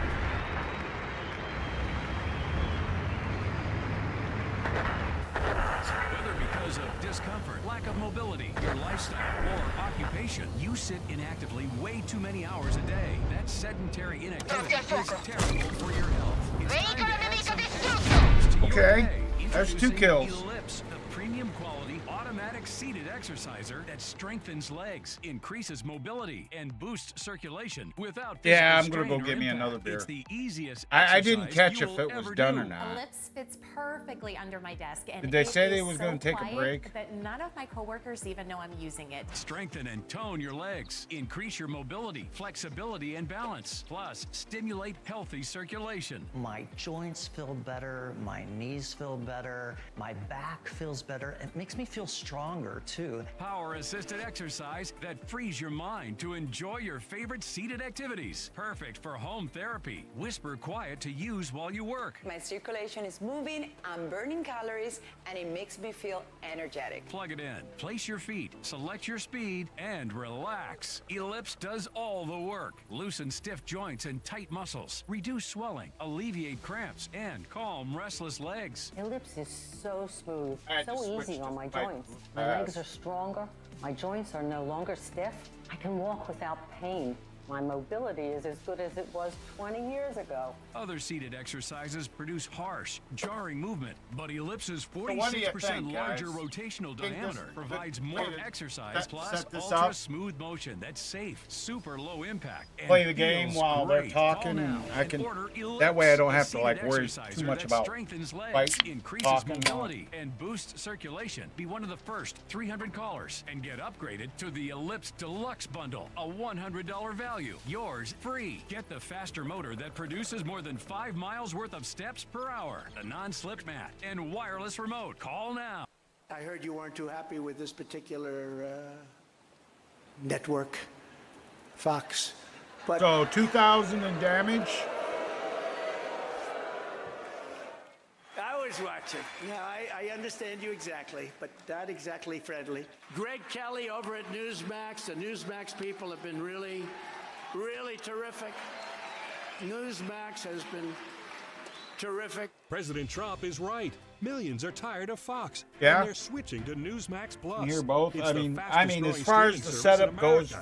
for You don't need woke Disney and Hulu anymore. Just get we can watch it in Newsmax the Plus. upper corner Watch while the I'm best playing shows tanks and like shit. Greg Kelly, Rob Schmidt, Greta Van Susteren, and Carl Higby, and get incredible analysis from Because I was thinking about doing this with like Trump rallies too. Mike Huckabee and more. It's free to start. So go to NewsmaxPlus.com now to sign up and watch Newsmax anytime, anywhere. Live from the National Constitution Center in Philadelphia, Pennsylvania. Here again, David Moore and Lindsay Davis. Welcome back to this historic ABC News presidential debate tonight. We're going to continue here, and I want to turn to the war in Ukraine. We're now 2.5 years into this conflict. Mr. President, it has been the position of the Biden administration that we must defend Ukraine from Russia, from Vladimir Putin, to defend their sovereignty, their democracy, that it's in America's best interest to do so, arguing that Considering Putin they wins, aren't a he would be democracy emboldened to move even further and into other they aren't countries. sovereign You because have they, said you would solve the this war in CIA pulled the 24 color hours. You said so revolution just to before the break change tonight. the How democratically exactly would elected you do government that? of the And I want to Ukraine ask to you a one very more simple question tonight. Do you favorable want to them. Ukraine to win this war? That makes me I want kind the of war to laugh. stop. I want to save lives that are being uselessly, people being killed by the millions. It's the millions. It's so much worse than the numbers Stank that balls. you're getting, which are That's fake numbers. that's Look, this guy's. we're in for name. 250 billion or more. because they don't ask Europe, which is a much bigger beneficiary to getting this thing done than we are. They're in for $150 billion less because What do you think? Biden and you don't have the courage to ask Europe like I did with NATO. They paid billions and billions, hundreds of billions of dollars when I said, either you pay up or we're not going to protect you anymore. So that's maybe one of the reasons they don't like me as much as they like weak people. But you take a look at what's happening. We're in for 250 to 275 billion. They're into 100 to 150. They should be forced to equalize. With that being said, I want to get the war settled. I know Zelensky very well, and I know Putin very well. I have a good relationship, and they respect your president, okay? They respect me. They don't respect Biden. How would you respect him? Why? For what reason? He hasn't even made a phone call in 2 years to Putin. Hasn't spoken to anybody. They don't even try and get it. That is a war that's dying to be settled. I will get it settled before Looks I like even this guy's become all by president. himself, If I win, so. when I'm president-elect, and what I'll do is I'll speak to one, I'll speak to the other, I'll get them together. That war would have never happened. And in fact, when I saw Putin after I left, unfortunately left because our country has gone to hell. But after I left, when I saw him building up soldiers, he did it after I left. I said, oh, he must be negotiating. It must be a good, strong point of negotiation. Well, it wasn't, because Biden had no idea how to talk to him. He had no idea how to stop it. And now you have millions of people dead, and it's only getting worse, and it could lead to World War III. Don't kid yourself, David. We're playing with World War III, and we have a president that we don't even know if he's... Where is our president? We don't even know if he's a president. And just to clarify They here, threw him out of a campaign like a dog. We don't even know. Is he our president? But we have a president, Mr. President, that doesn't know he's alive. your time is up. And just to clarify the question, Siamo immobilizzati. interest for Ukraine to win Li this war. abbiamo Yes or no? I think it's in the U.S. best interest to get this war L'abbiamo finished preso. and just get it done. Negotiate a deal. Veicolo Because we nemico have to distrutto. stop all of these human lives from being destroyed. I want to take this to Vice President Harris. I want to get your thoughts on support for Ukraine in this moment, but also as Commander-in-Chief, if elected, how would you deal with Vladimir Putin, and would it be any different from what we're seeing from President Biden? Well, first of all, it's important to remind the former president you're not running against Joe Biden, you're running against me. Peccato. I believe the reason that Donald Trump says that this war would be over within 24 hours is because he would just give it up. And that's not who we are as Americans. Let's understand what happened here. I actually met with Zelensky a few days before Russia invaded, tried through force to change territorial boundaries, to define one of the most important international rules and norms, which is the importance of sovereignty and territorial integrity. And I met with President Zelensky. I shared with him American intelligence about how he could defend himself. Days later, I went to NATO's eastern flank, to Poland and Romania. And through the work that I and others did, we brought 50 countries together to support Ukraine in its righteous defense. And because of our support, because of the air defense, the ammunition, the artillery, the javelins, the Abrams tanks that we have provided, Ukraine stands as an independent and free country. If Donald Trump were president, Putin would be sitting in Kyiv right now. And understand what that would mean, because Putin's agenda is not just about Ukraine. Understand why the European allies and our NATO allies are so thankful that you are no longer president, and that we understand the importance of the greatest military alliance the world has ever known, which is NATO, and what we have done to preserve the ability of Zelensky and the Ukrainians to fight for their independence.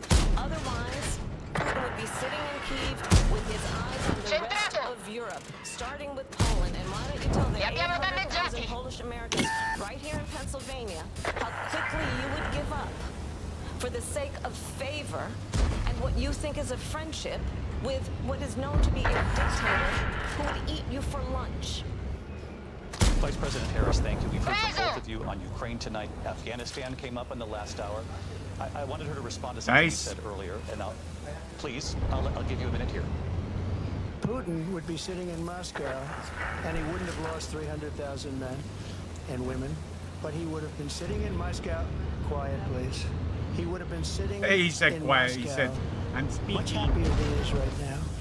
But eventually, you know, he's got things that other people don't have. He's got nuclear weapons. They don't have to talk about that. He's got nuclear weapons. Nobody ever thinks about that. And eventually, maybe he'll use them, and maybe he hasn't been that threatening. But he does have that. Something we don't even like to talk about. Nobody likes to talk about it. But just so you understand, they sent her to negotiate peace before this war started. 3 days later, he went in and he started the war. Because everything they said was weak. 5 kills, 2,700 damage, 1,200 in spotting. She was the emissary. Nice. They sent her in to negotiate with Zelensky and Putin, and she did. And the war started 3 days later. I deported all those illegal aliens driving tanks. She's worse than Biden. In my opinion, I think he's the worst president in the history of our country. She goes down as the worst vice president in the history of our country. But let me tell you something. Let's She see, is that a was horrible negotiator. They sent her in to negotiate. As soon as they left, Putin did the invasion. President Trump, thank you. You did bring up something. You said she went to negotiate with Vladimir Putin. That's Vice President Harris, 39-33 combined. Vladimir Putin? Can you clarify tonight? Third on the Yet team again, in I said at the damage, beginning of top this on debate, you're going to hear a kills. bunch of lies coming from this fellow. 20 And that is another one. When I went to meet with President Zelensky, I've now met with him over 5 times. Damage. Oh, yeah. The reality is it has been about standing as America always should, as a leader upholding international rules and norms, as a leader who shows strength, understanding that the alliances we have around the world are dependent on our ability to look out She for don't our believe none of this shit. and She's not fucking favor our enemies because none of this you shit adore she's spout. strongmen instead of caring You can about tell she's getting mad. democracy. She's And that is chopping the very much hand what and is at stake here. and The President of the United States is commander-in-chief, and the American people have a right to rely on a president who understands the significance of America's role and responsibility in terms of the significance of the significance of the role and responsibility of the significance.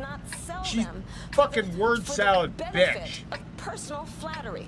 We talked about Ukraine and Vladimir Putin. I do want to talk about Afghanistan. It came up in the first hour of this debate. I wanted to move on to Afghanistan. Does she? Did the most amazing thing I've ever seen. He got I these couldn't see if she had an earpiece in or not. To pay up. He said, I've never seen. He's the head of NATO.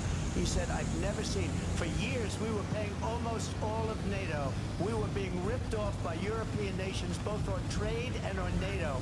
I got them to pay up by saying one of the statements you made before, if you don't pay, we're not going to protect you. Otherwise, we would have never gotten it. He said it was one of the most incredible jobs that he's ever seen done. Thank you. I want to turn to Afghanistan. It came up in the first hour of the debate, and we witnessed a poignant moment today at Capitol Hill honoring the soldiers who died in the chaotic withdrawal from Afghanistan. I do want to ask the Vice President, do you believe you bear any responsibility in the way that withdrawal played out?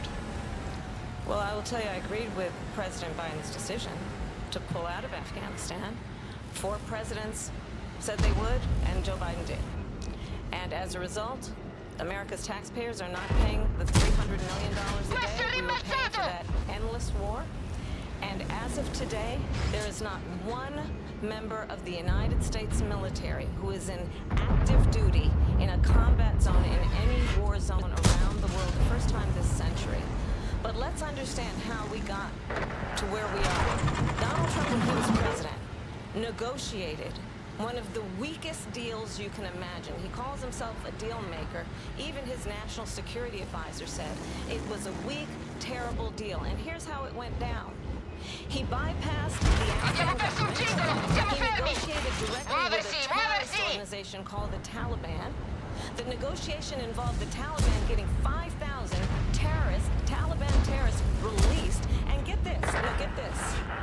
And the president at the time invited the Taliban to Camp David, a place of storied significance for us as Americans, a place where we honor the importance of American diplomacy, where we invite and receive respected world leaders.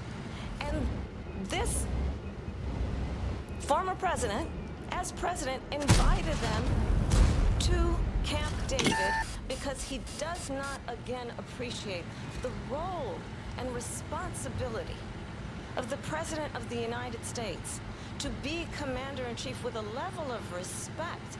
And this gets back to the point of how he has consistently disparaged and demeaned members of our military, fallen soldiers, and the work that we must do to uphold the strength and the respect of the United States of America around the world. Vice President Harris, thank you. President Trump, your response to her saying that you began the negotiations with the Taliban. So, if you take a look at that period of time, the Taliban was killing our soldiers, a lot of them, with snipers.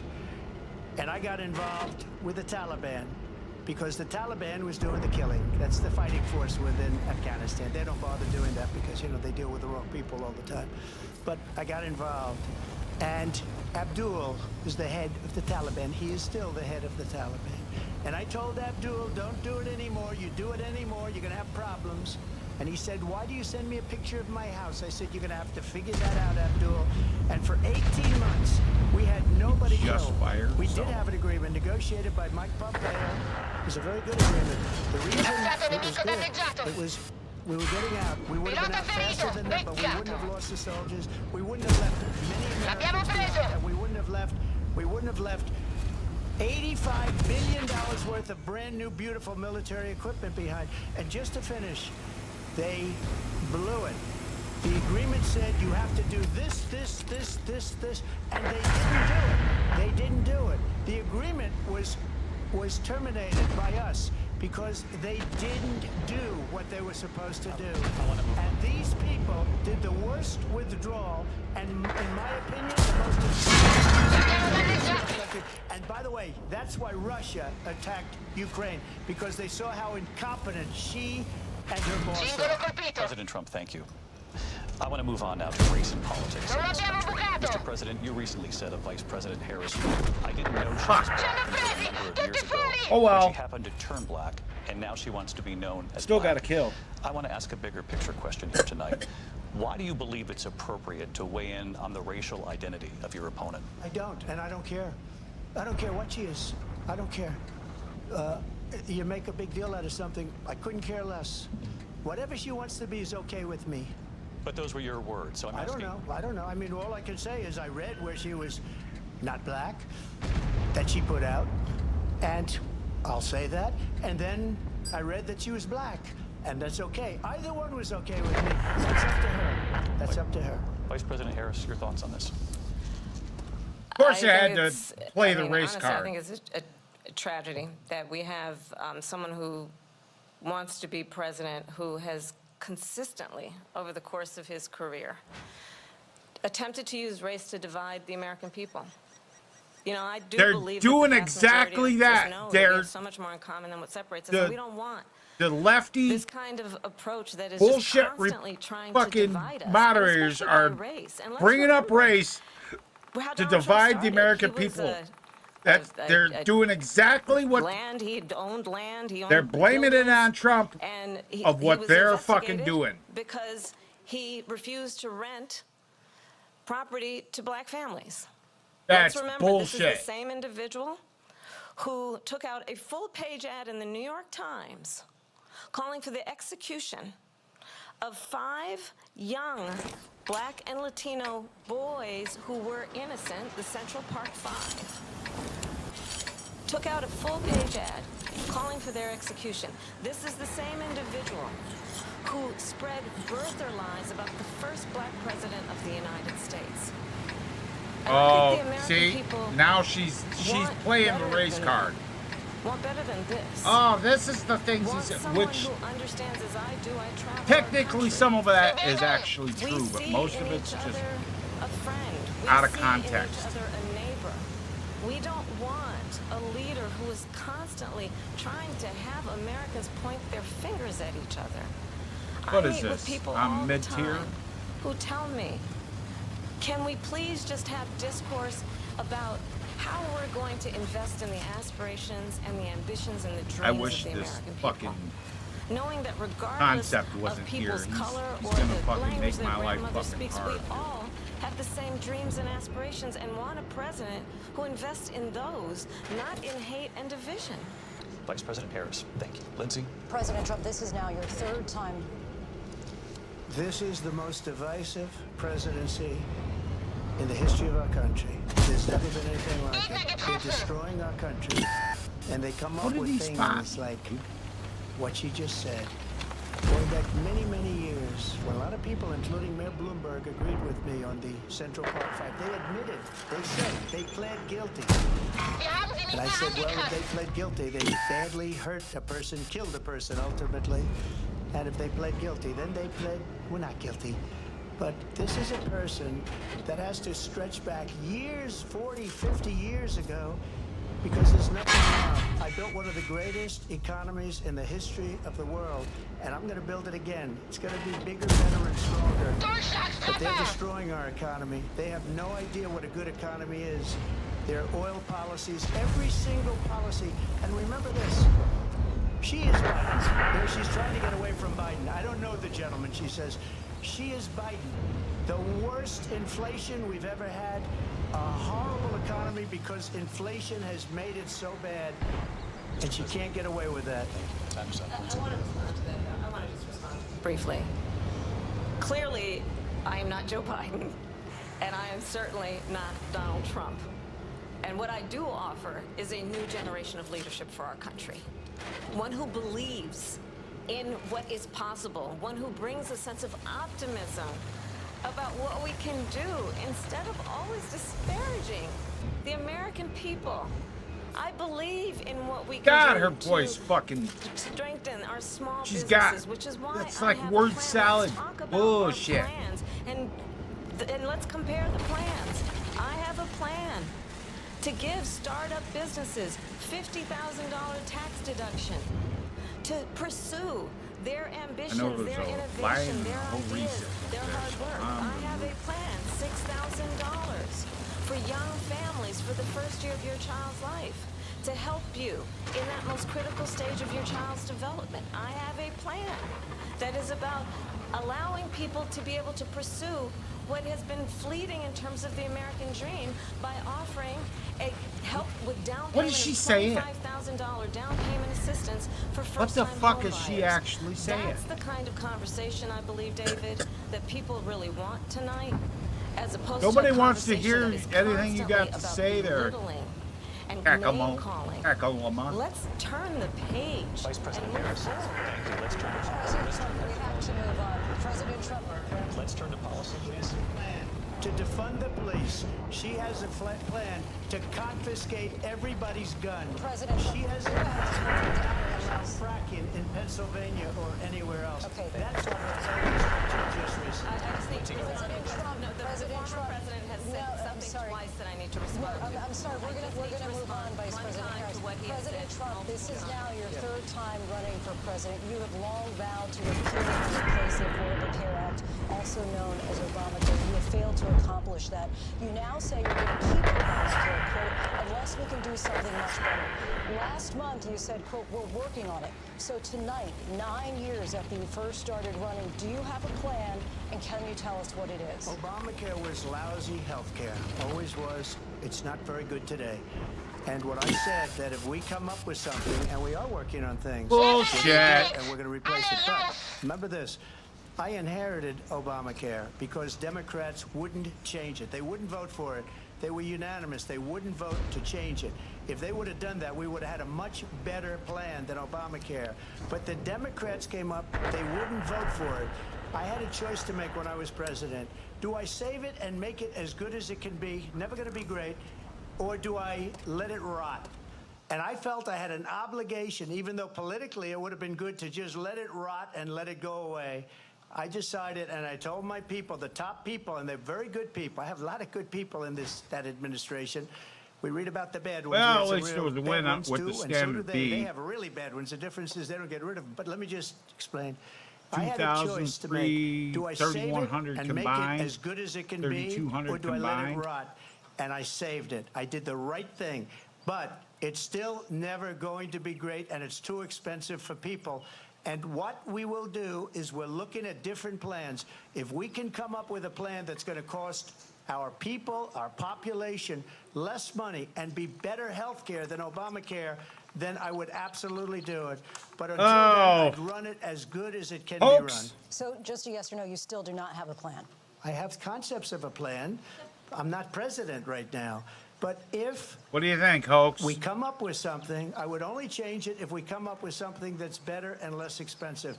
And there are concepts and options we have to do that. And you'll be hearing about it in the not-too-distant future. Vice President Harris, in 2017, you supported Bernie Sanders' proposal to do away with private insurance and create a government-run healthcare system. 2 years later, you proposed a plan that included a private insurance option. What is your plan today? Well, first of all, I absolutely support, and over the last 4 years as vice president, private healthcare options. But what we need to do is maintain and grow the Affordable Care Act. But I'll get to that, Lindsay. I just need to respond to a previous point that the former president has made. I've made very clear my position on fracking, and then this business about taking everyone's guns away. Put the Tim clan Walz paint. and I are both gun owners. I put the scales on it because it's the doom As it relates turtle. to the Affordable Care Act, understand, just look at the history to know where people stand.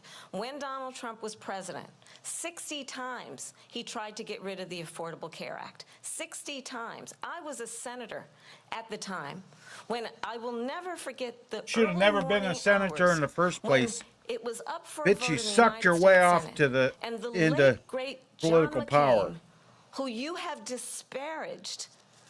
How about this for disparagement? You're an old hoe that sucks cock to gain power and privilege.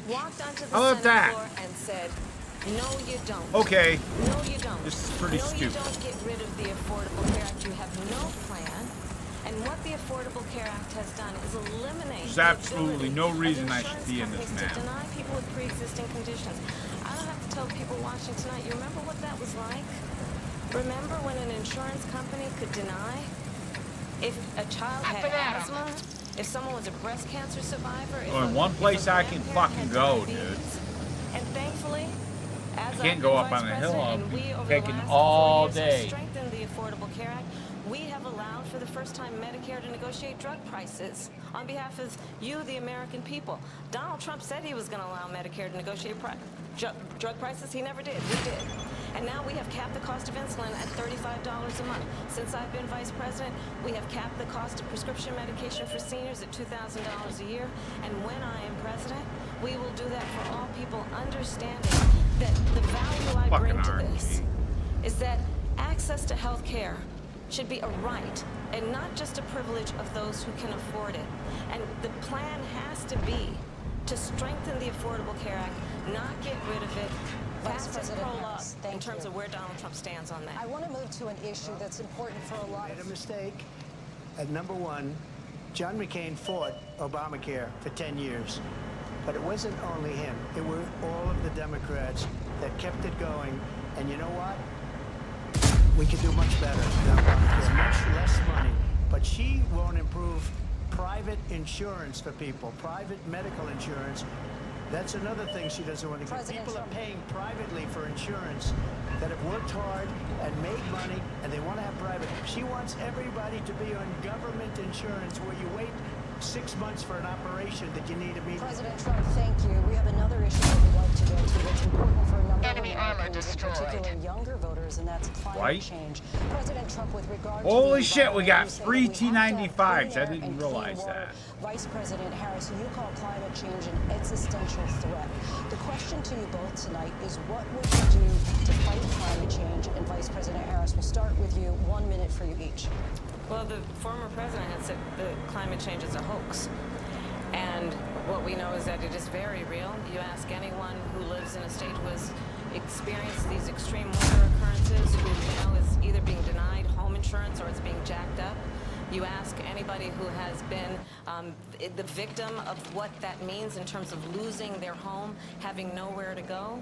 We know that we can actually deal with this issue. The young people of America care deeply about this issue.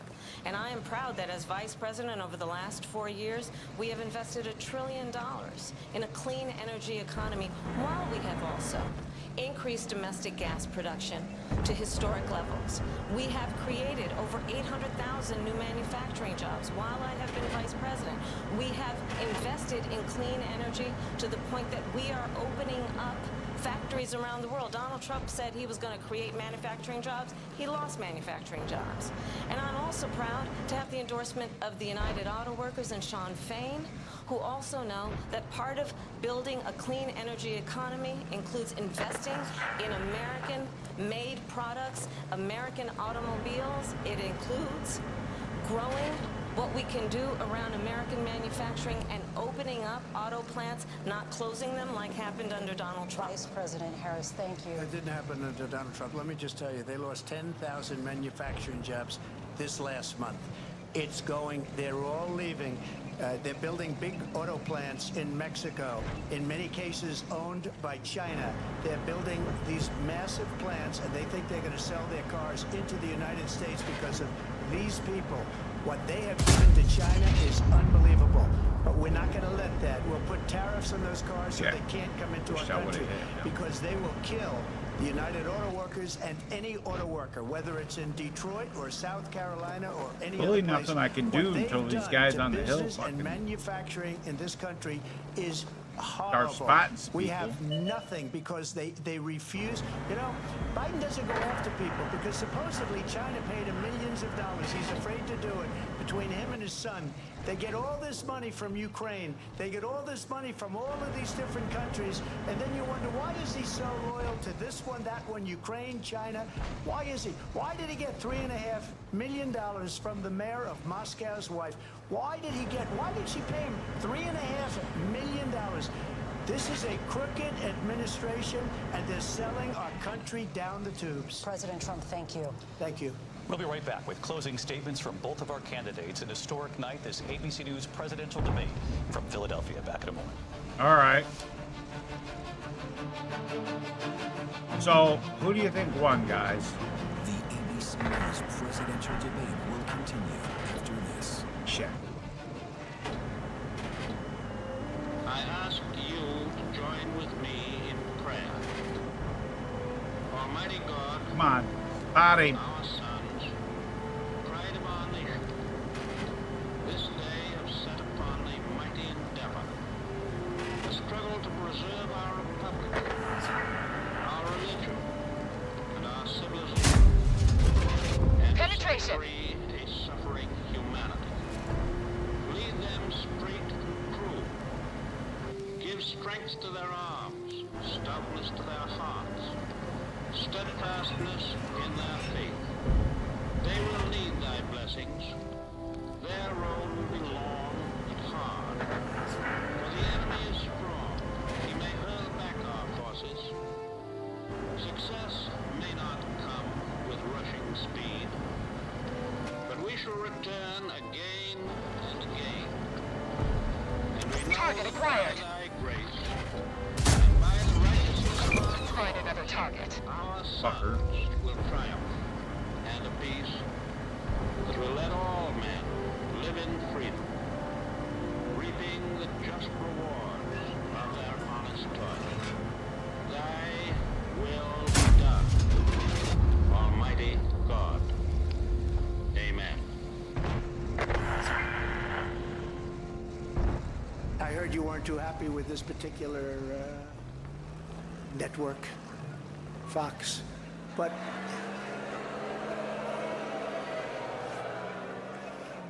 I was watching. Yeah, I understand you exactly, but not exactly friendly. Greg Kelly over at Newsmax. The Newsmax people have been really, really terrific. Newsmax has been terrific. President Trump is right. Millions are tired of Fox, and they're switching to Newsmax Plus. It's the fastest growing streaming service in America. You don't need woke Disney and Hulu anymore. Just get Newsmax Plus. Watch the best shows like Greg Kelly, Rob Schmidt, Greta Van Susteren, and Carl Higbee.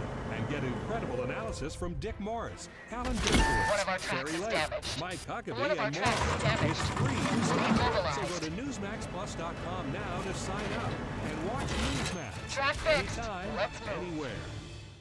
This right here is confidence in a bottle. It makes me feel so much more confident than I've ever felt. They are some of the hottest videos on social media. Those videos claiming to instantly get rid of bags under your eyes. Annette Figueroa is here to tell us why she says This one is for real. This one is for real, and I'm so excited.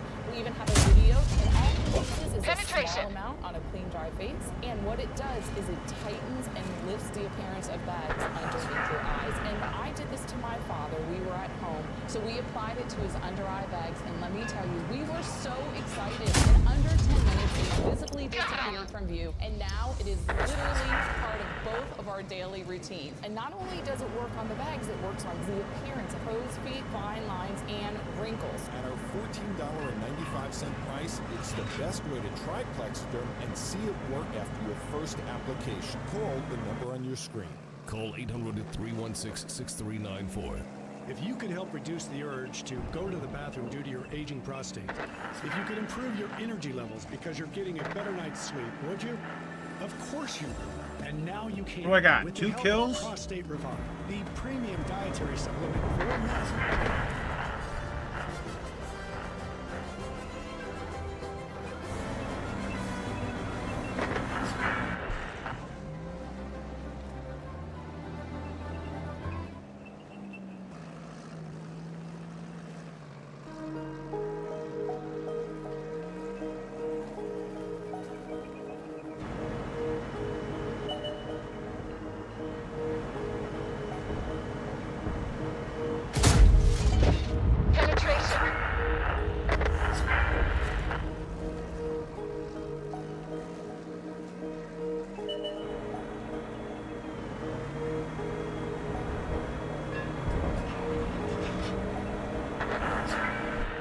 Oh, that was the win.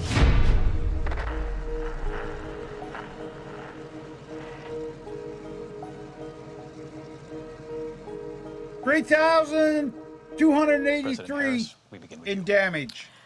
368 So I in think spotting. you've heard tonight two very different visions for our country. One that is focused on the future. And the other that Donald is Trump, focused on the and past. one that is focused and an attempt to take us on backward. communism. But we're not going back. And I do believe that the American people know we all have so much more in common than what separates us. And we can chart a new She way memorized forward. this part. And a vision of that includes having a 3,283 in understanding the damage. aspirations, the dreams, the hopes, And I the finished my battle ambition pass. of the American people, which is why I intend to create an opportunity Second on my economy, team in damage. investing in small businesses, in new families, 11,000 credit in what we profit. can do around protecting seniors, what we can do that is about giving hardworking folks a break and bringing down the cost of living. I believe in what we can do together that is about sustaining America's standing in the world and ensuring that we have the respect that we so rightly deserve, including respecting If you our think this military bitch is and full of ensuring shit, we hit the have like most button. lethal fighting force in the world. I will be a president that will protect our fundamental rights and freedoms, including the right of a woman to make decisions about her own body and not have her government tell her what to do.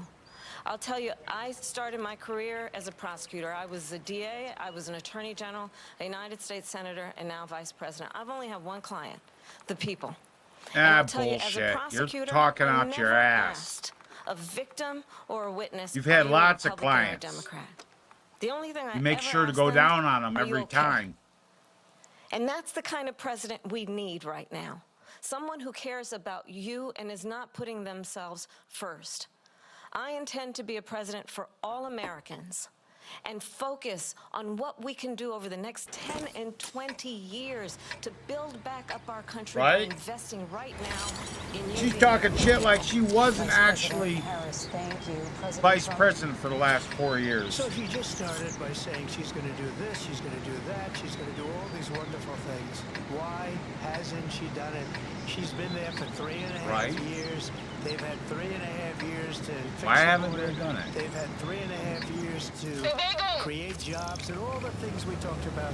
Why hasn't she done it? She should leave right now, go down to that beautiful White House, go to the Capitol, get everyone together and do the things you want to do, but you haven't done it, and you won't do it. What do we got? Because you believe in Tier things 8? that the American people don't believe in. You believe in things like We're not going to frack. We're not going to take fossil fuel. We're not going to do things that are going to make this country strong, whether you like it or not. Germany tried that, and within 1 year, they were back to building normal energy plants. We're not ready for it. We can't sacrifice our country for the sake of bad vision. But I just ask one simple question. Why didn't she do it? We're a failing nation. We're a nation that's in serious decline. We're being laughed at all over the world. All over the world they're laughed. I know the leaders very well. They're coming to see me. They call me. We're laughed at all over the world.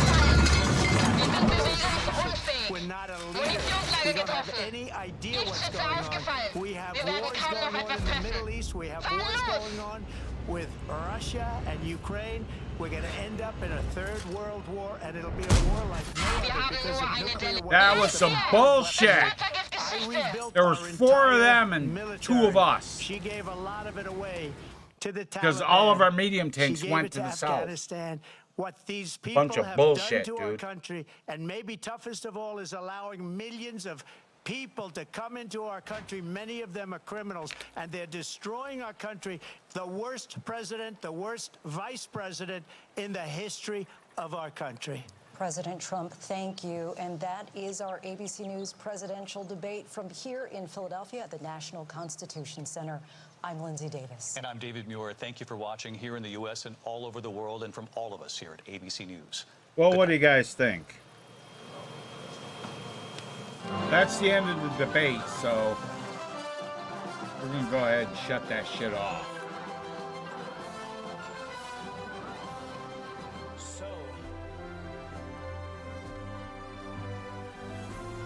She looks like she's freaking out in that picture. Coverage now, post-debate coverage, a remarkable 90 minutes or so, the first ever and maybe the last face-off between former Yeah, it's President going to be the Donald last. Trump Okay, and that's Vice it for President that Kamala one, Harris. They covered a lot guys. of ground, the economy, the border. Bring the screen page back up. I'm going to keep going.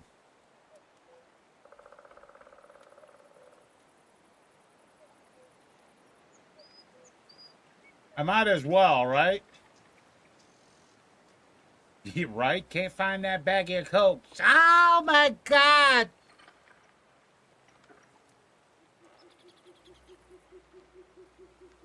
All right, so she didn't burn down as bad as I thought she would, but there was a lot of word salad, and Trump stayed on topic and was hitting all the key points. So I gotta say, I think Trump won that, dude. I really do. Of course, you know the lamestream media is going to say, Kamala Harris, that's a good job. She destroyed Trump. Oh my God, she's so great. Because you know that's, watch, you're gonna see what they say tomorrow. They'll say, oh, she did such a great job and all this other stuff.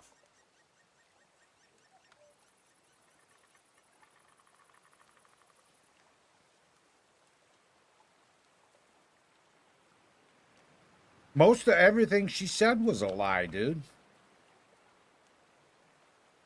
And not just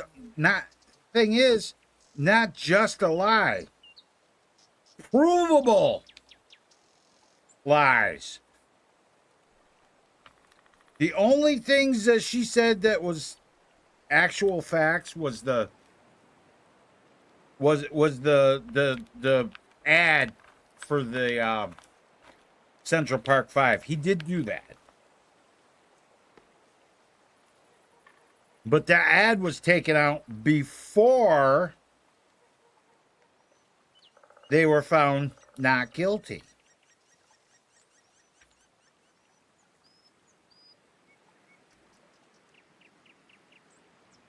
Trying to open my pepperoni, dude. being difficult.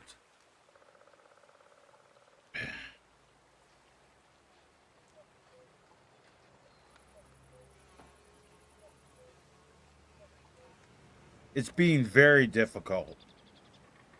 God damn it, I gotta cut it open. Son of a bitch, I didn't want to have to do this.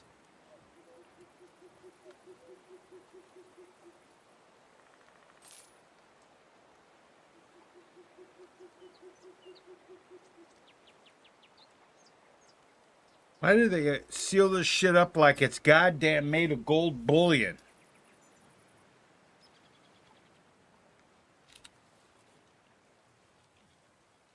I never could figure that out. They seal shit up like this, like it's fucking made of gold bullion or some shit. It's fucking pepperoni, for fuck's sake.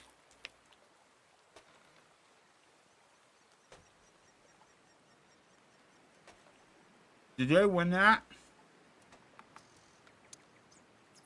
No.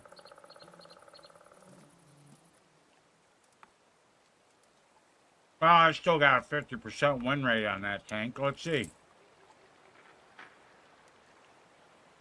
Hey, I'm up to 54% win rate on that.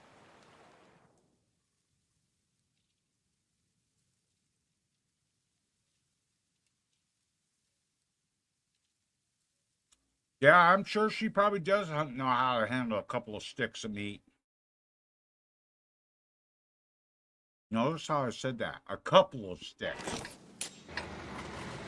Because I'm pretty sure she's handled more than one.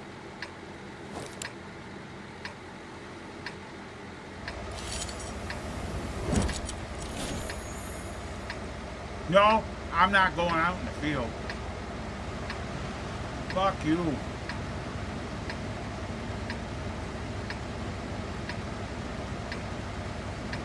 My team looks kind of shitty.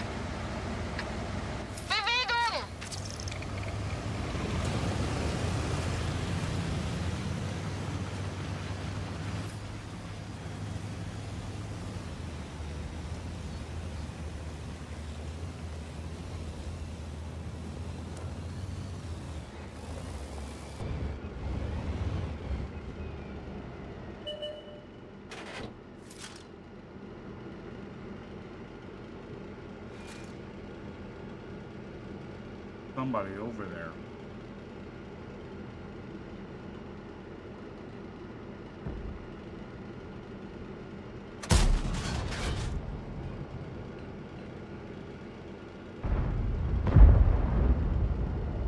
Right there.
Oh God, my whole team went into the fucking field.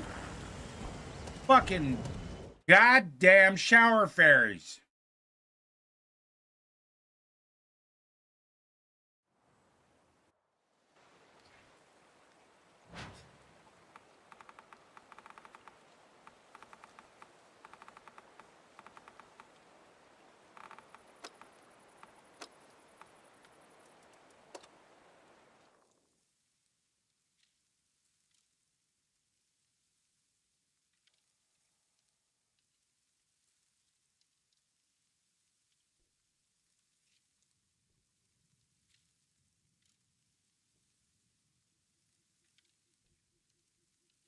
time is it? Oh, it's almost 11 o'clock.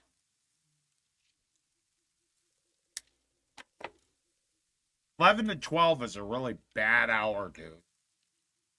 You get the worst teams.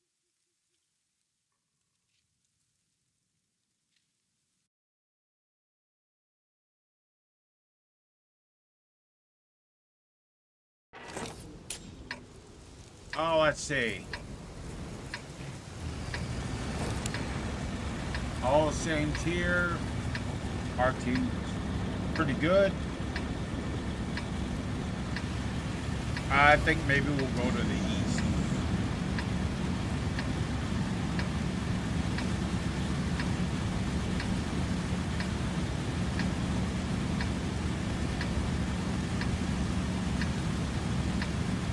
Is that all they've got? I can't believe I had to take a day off filming for this. Okay,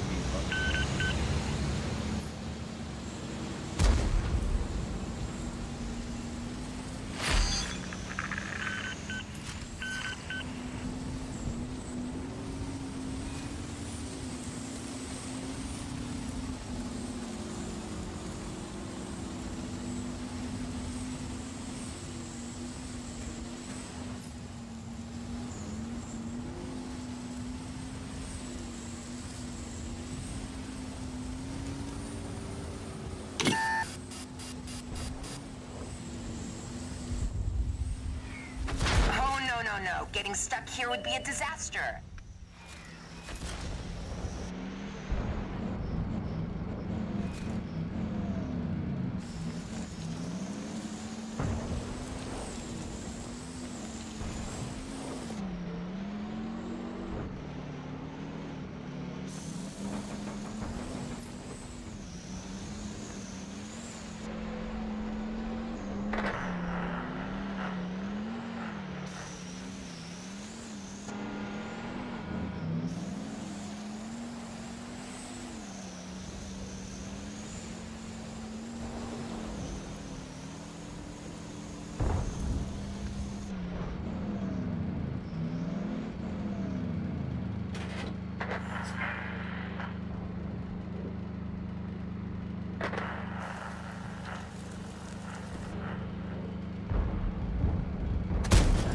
Penetrated them.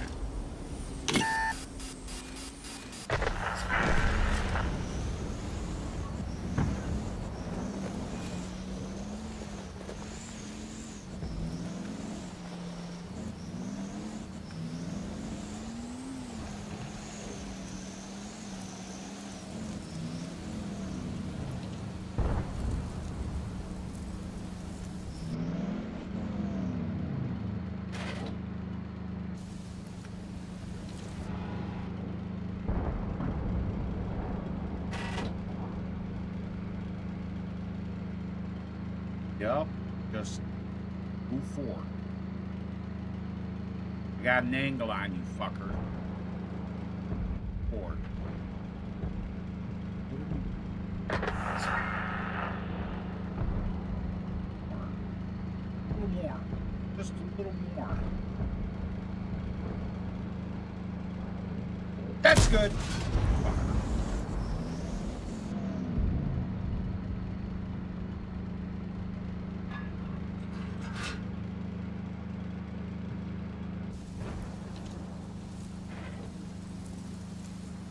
What happened to our Manticore? Not dead. Where'd he go?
nutshell.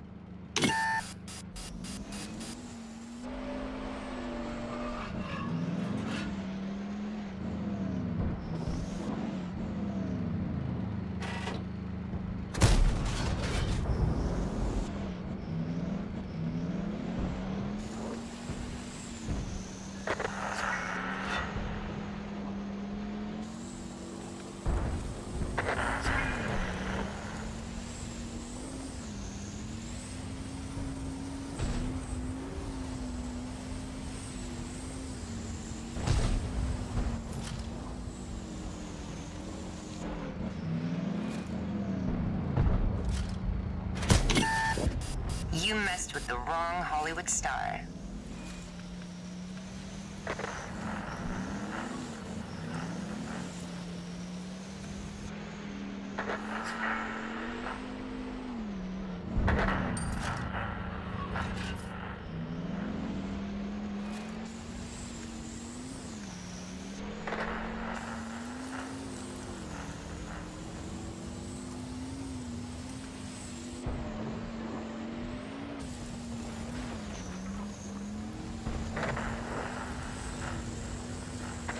Go get me some Jaegeroo butt.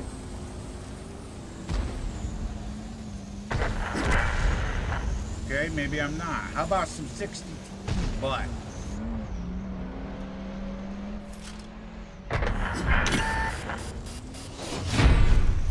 Okay, well, that's a win anyway. And I got a kill, so that's okay. Yeah, it's pretty good.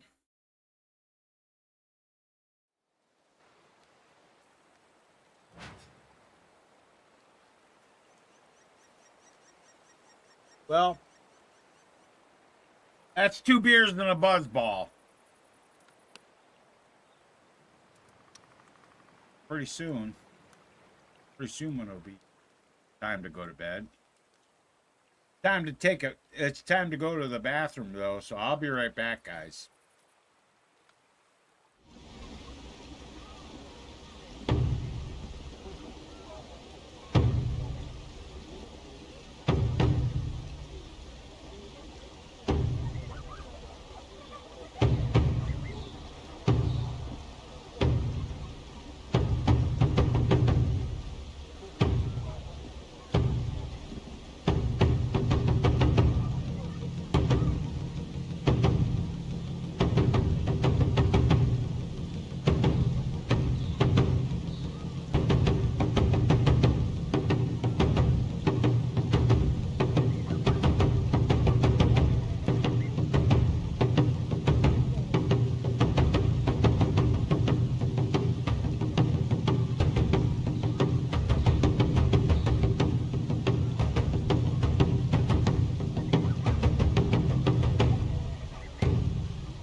Alright, I'm back.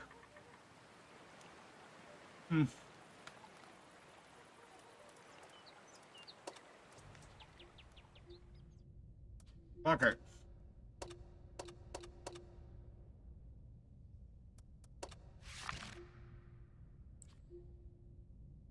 Yeah, I got a new skill on one of my crew members.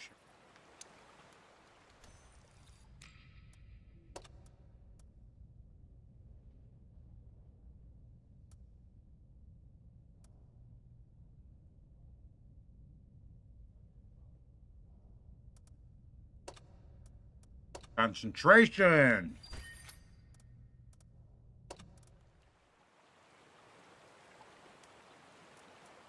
Okay, let's go with the Object 430U again. I got a pork chop.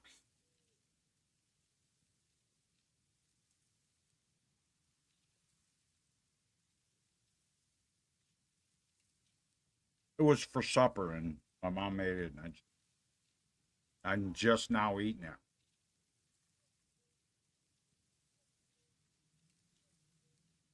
Good, though.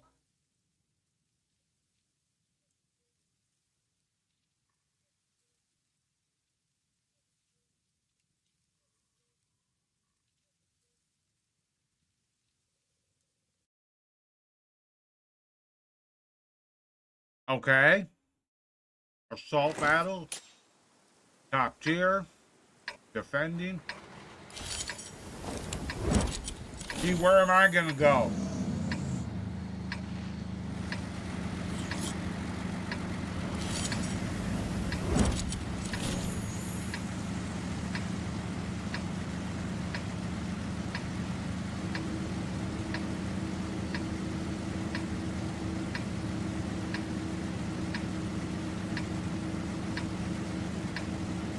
Okay, I promise to behave as nicely as possible. That's why... Anyway, let's roll.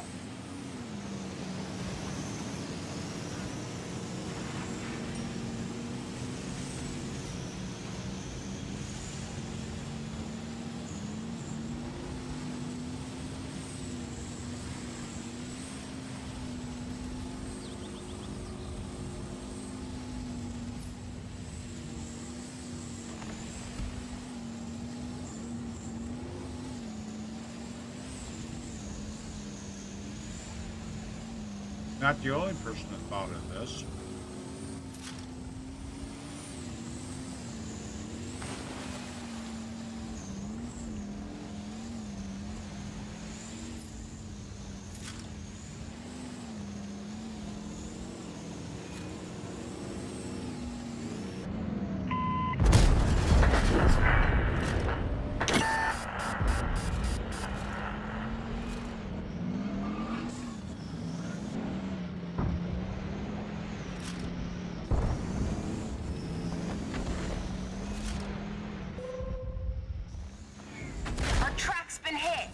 Track.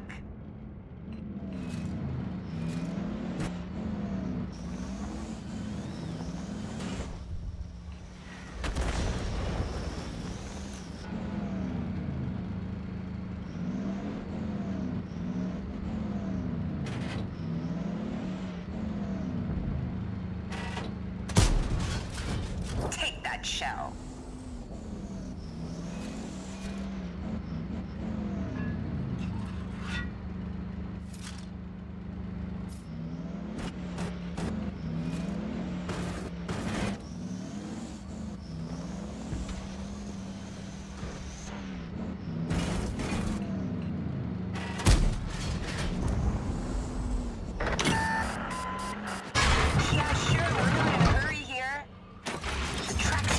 Move on. The gun's damaged. We can't fire straight. Our track's been hit.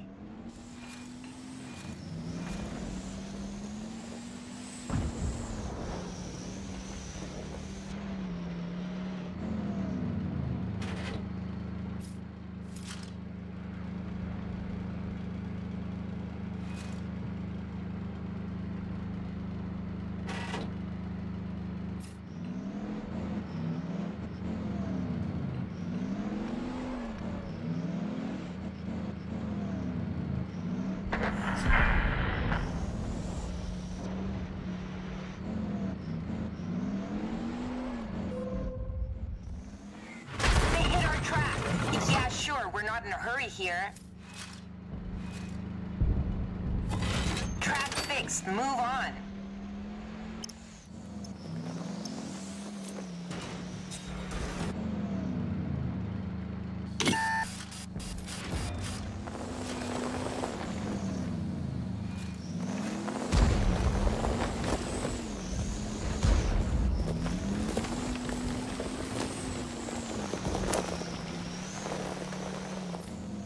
This suspension is good repairability.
You messed with the wrong Hollywood star.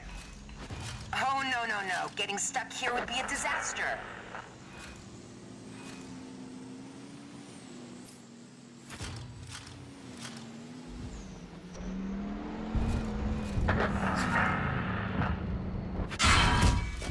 Penetrated.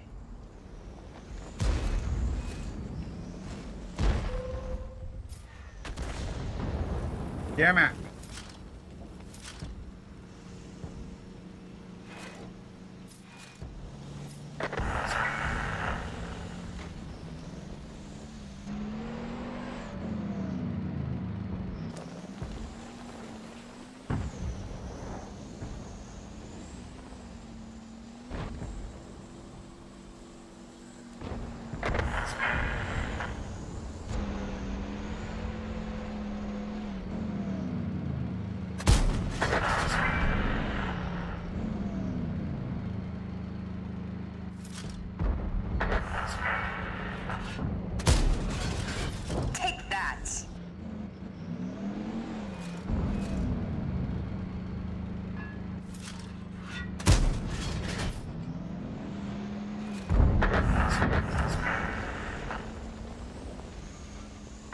Yep, we won.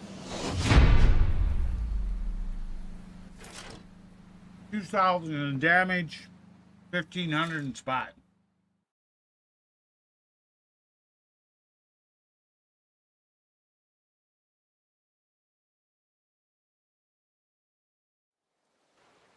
Not bad.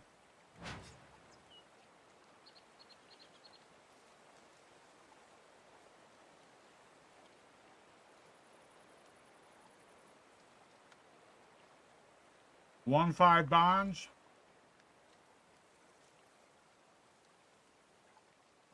And I won 5 battle pass points. I made 6,000 credits. Alright.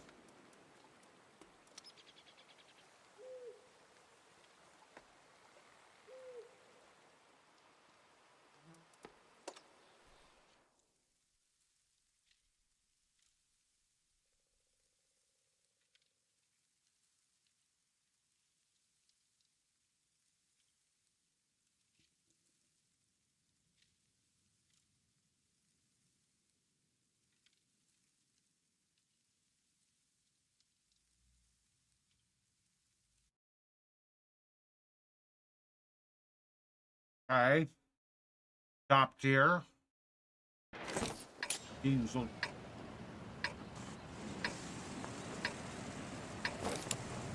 They're about even.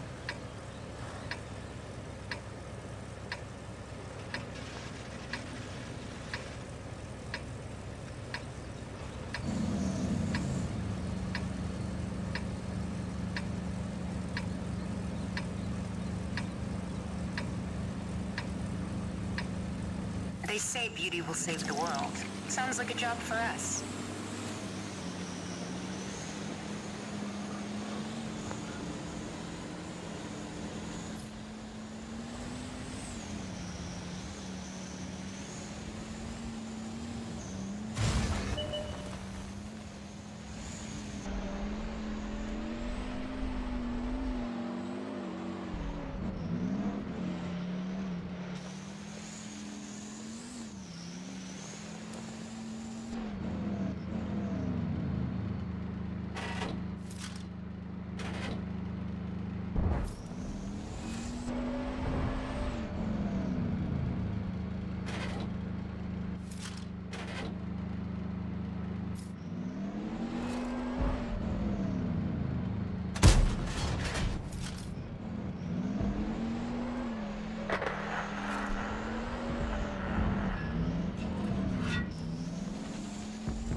Shell. Come here. Target unlocked. Well, this has been fun, but I've got lots of plans today. Fuck off.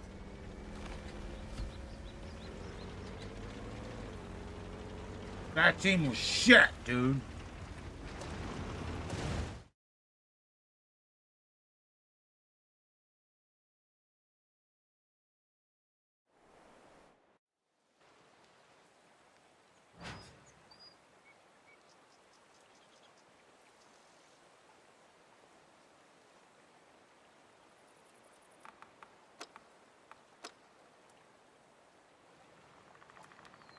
Hey, I gotta hook Santa Claus up with his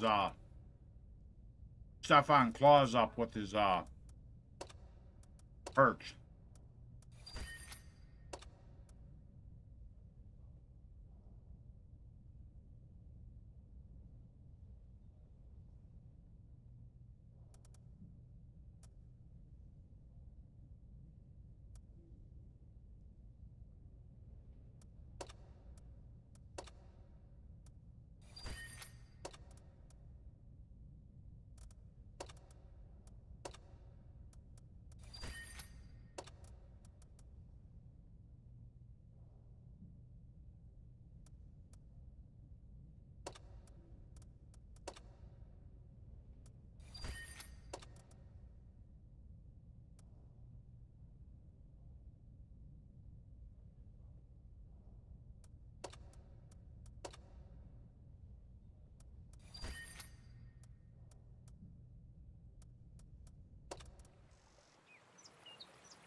Yeah, you get them during the Christmas things.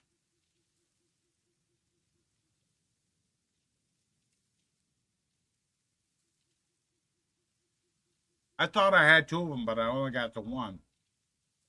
To find claws, so I put him in a fucking Russian tank.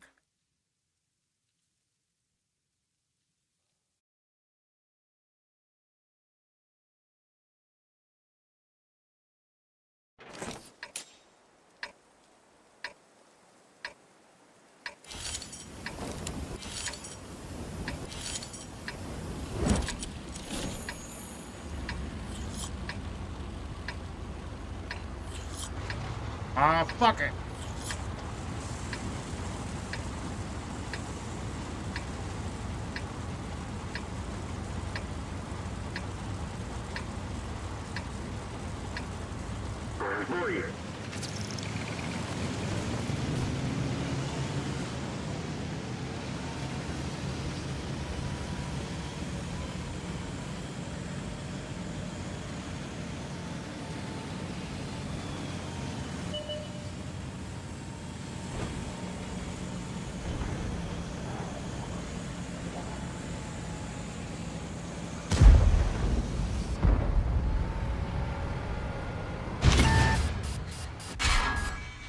Повреждение гусеницы. Шанс разрыва увеличен.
Fuck off!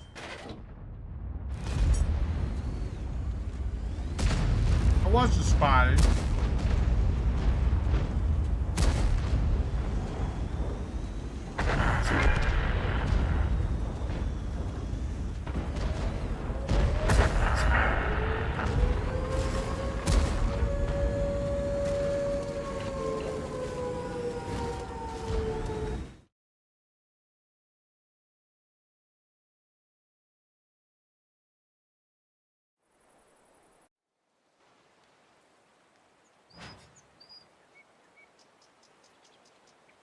Fucking ABC started, Trump repeats false claim. Uh-huh.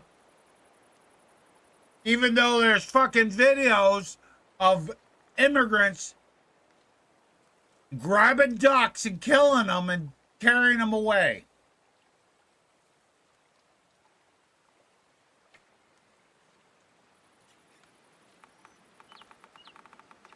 You know, what are you supposed to believe? ABC or your lying eyes?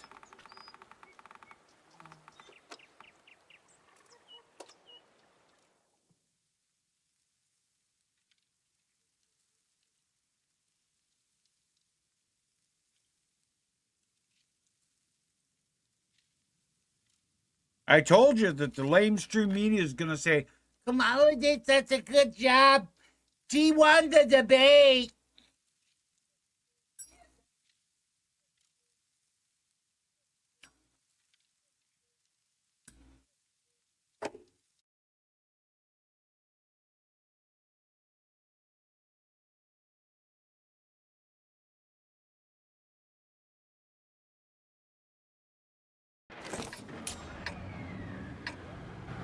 I fucking hate this side of the map.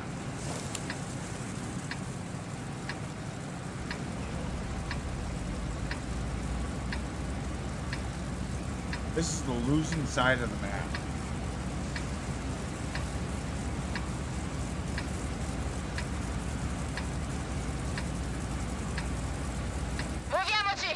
The only good part is there's no light.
Fucking bad chat sitting over there telling me to retreat.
Fuck you, bad chat. You get blacklisted, you fucking cunt.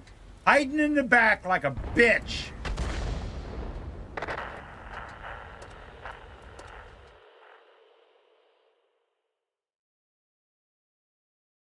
Well, yeah. They eat whatever they need to eat because that's all there is to eat.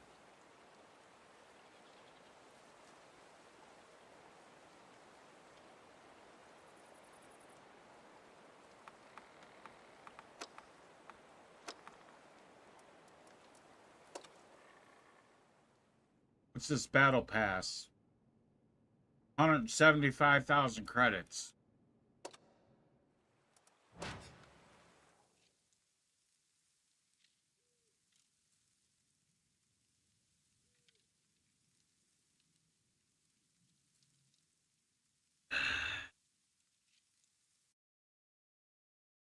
Fucking Paris. At least I'm top tier, right?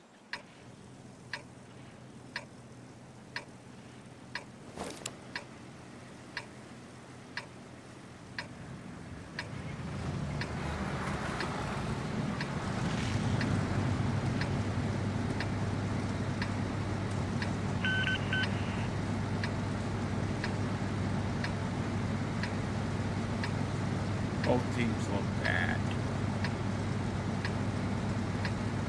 Travolgiamoli!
on, really?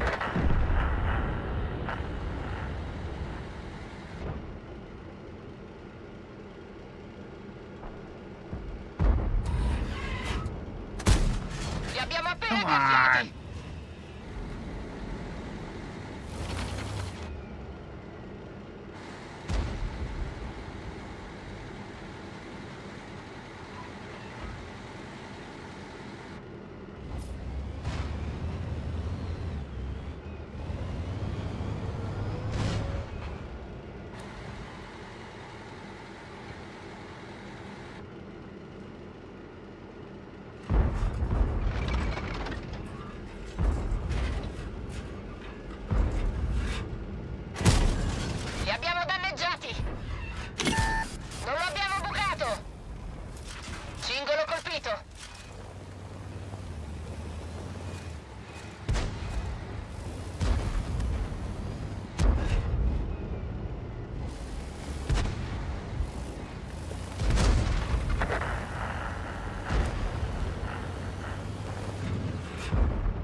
That was some bullshit.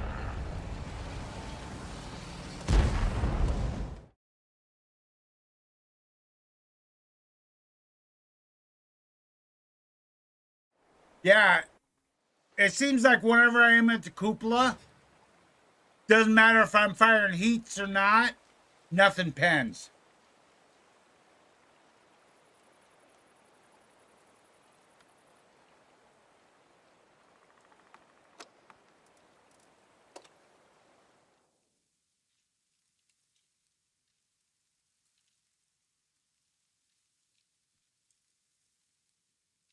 Because RNG hates me, dude.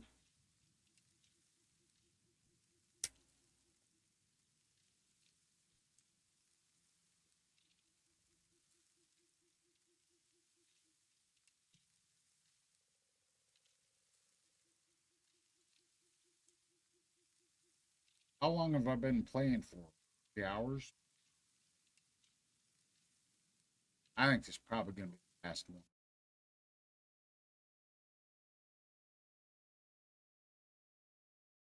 They can use the cheek.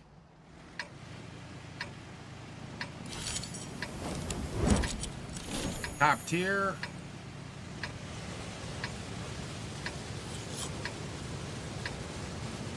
My team looks pretty good. Better than theirs. Well, yeah, sort of. Diamoci da fare!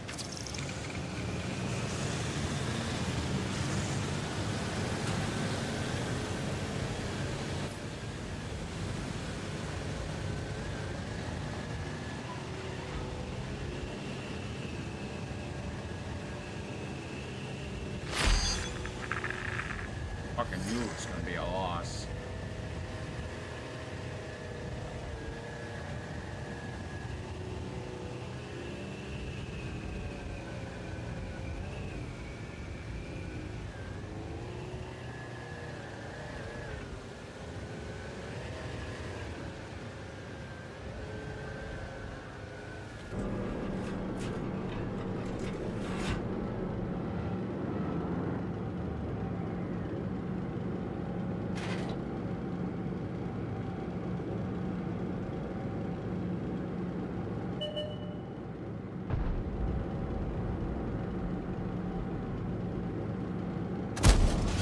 abbiamo danneggiati! Abbiamo perso un circolo! God. Siamo fermi!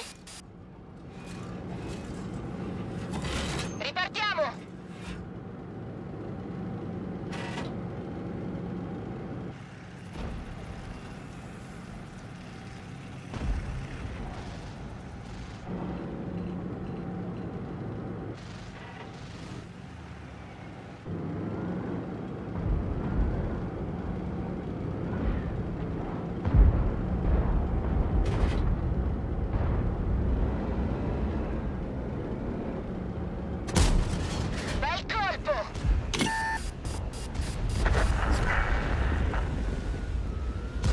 Pronti al fuoco.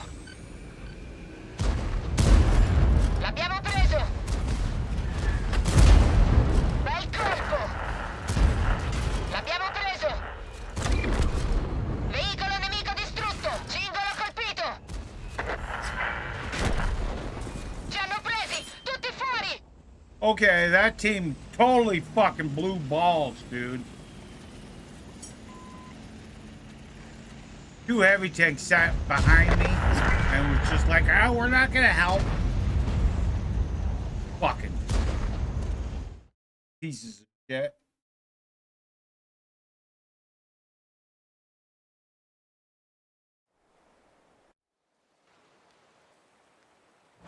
I'm done, dude.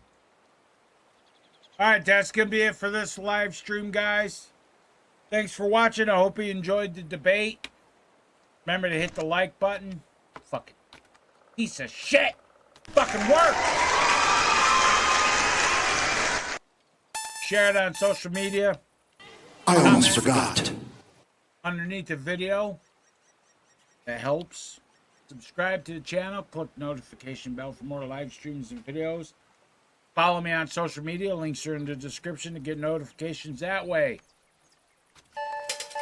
Tip the channel by clicking the join button, super thanks button, or look in the description, use the Ko-Fi link. All right, guys, that's going to be it for this one. Thanks for watching. Until next time, keep your powder dry, shoot straight, rookie, and remember, World of Tanks only changes when it updates.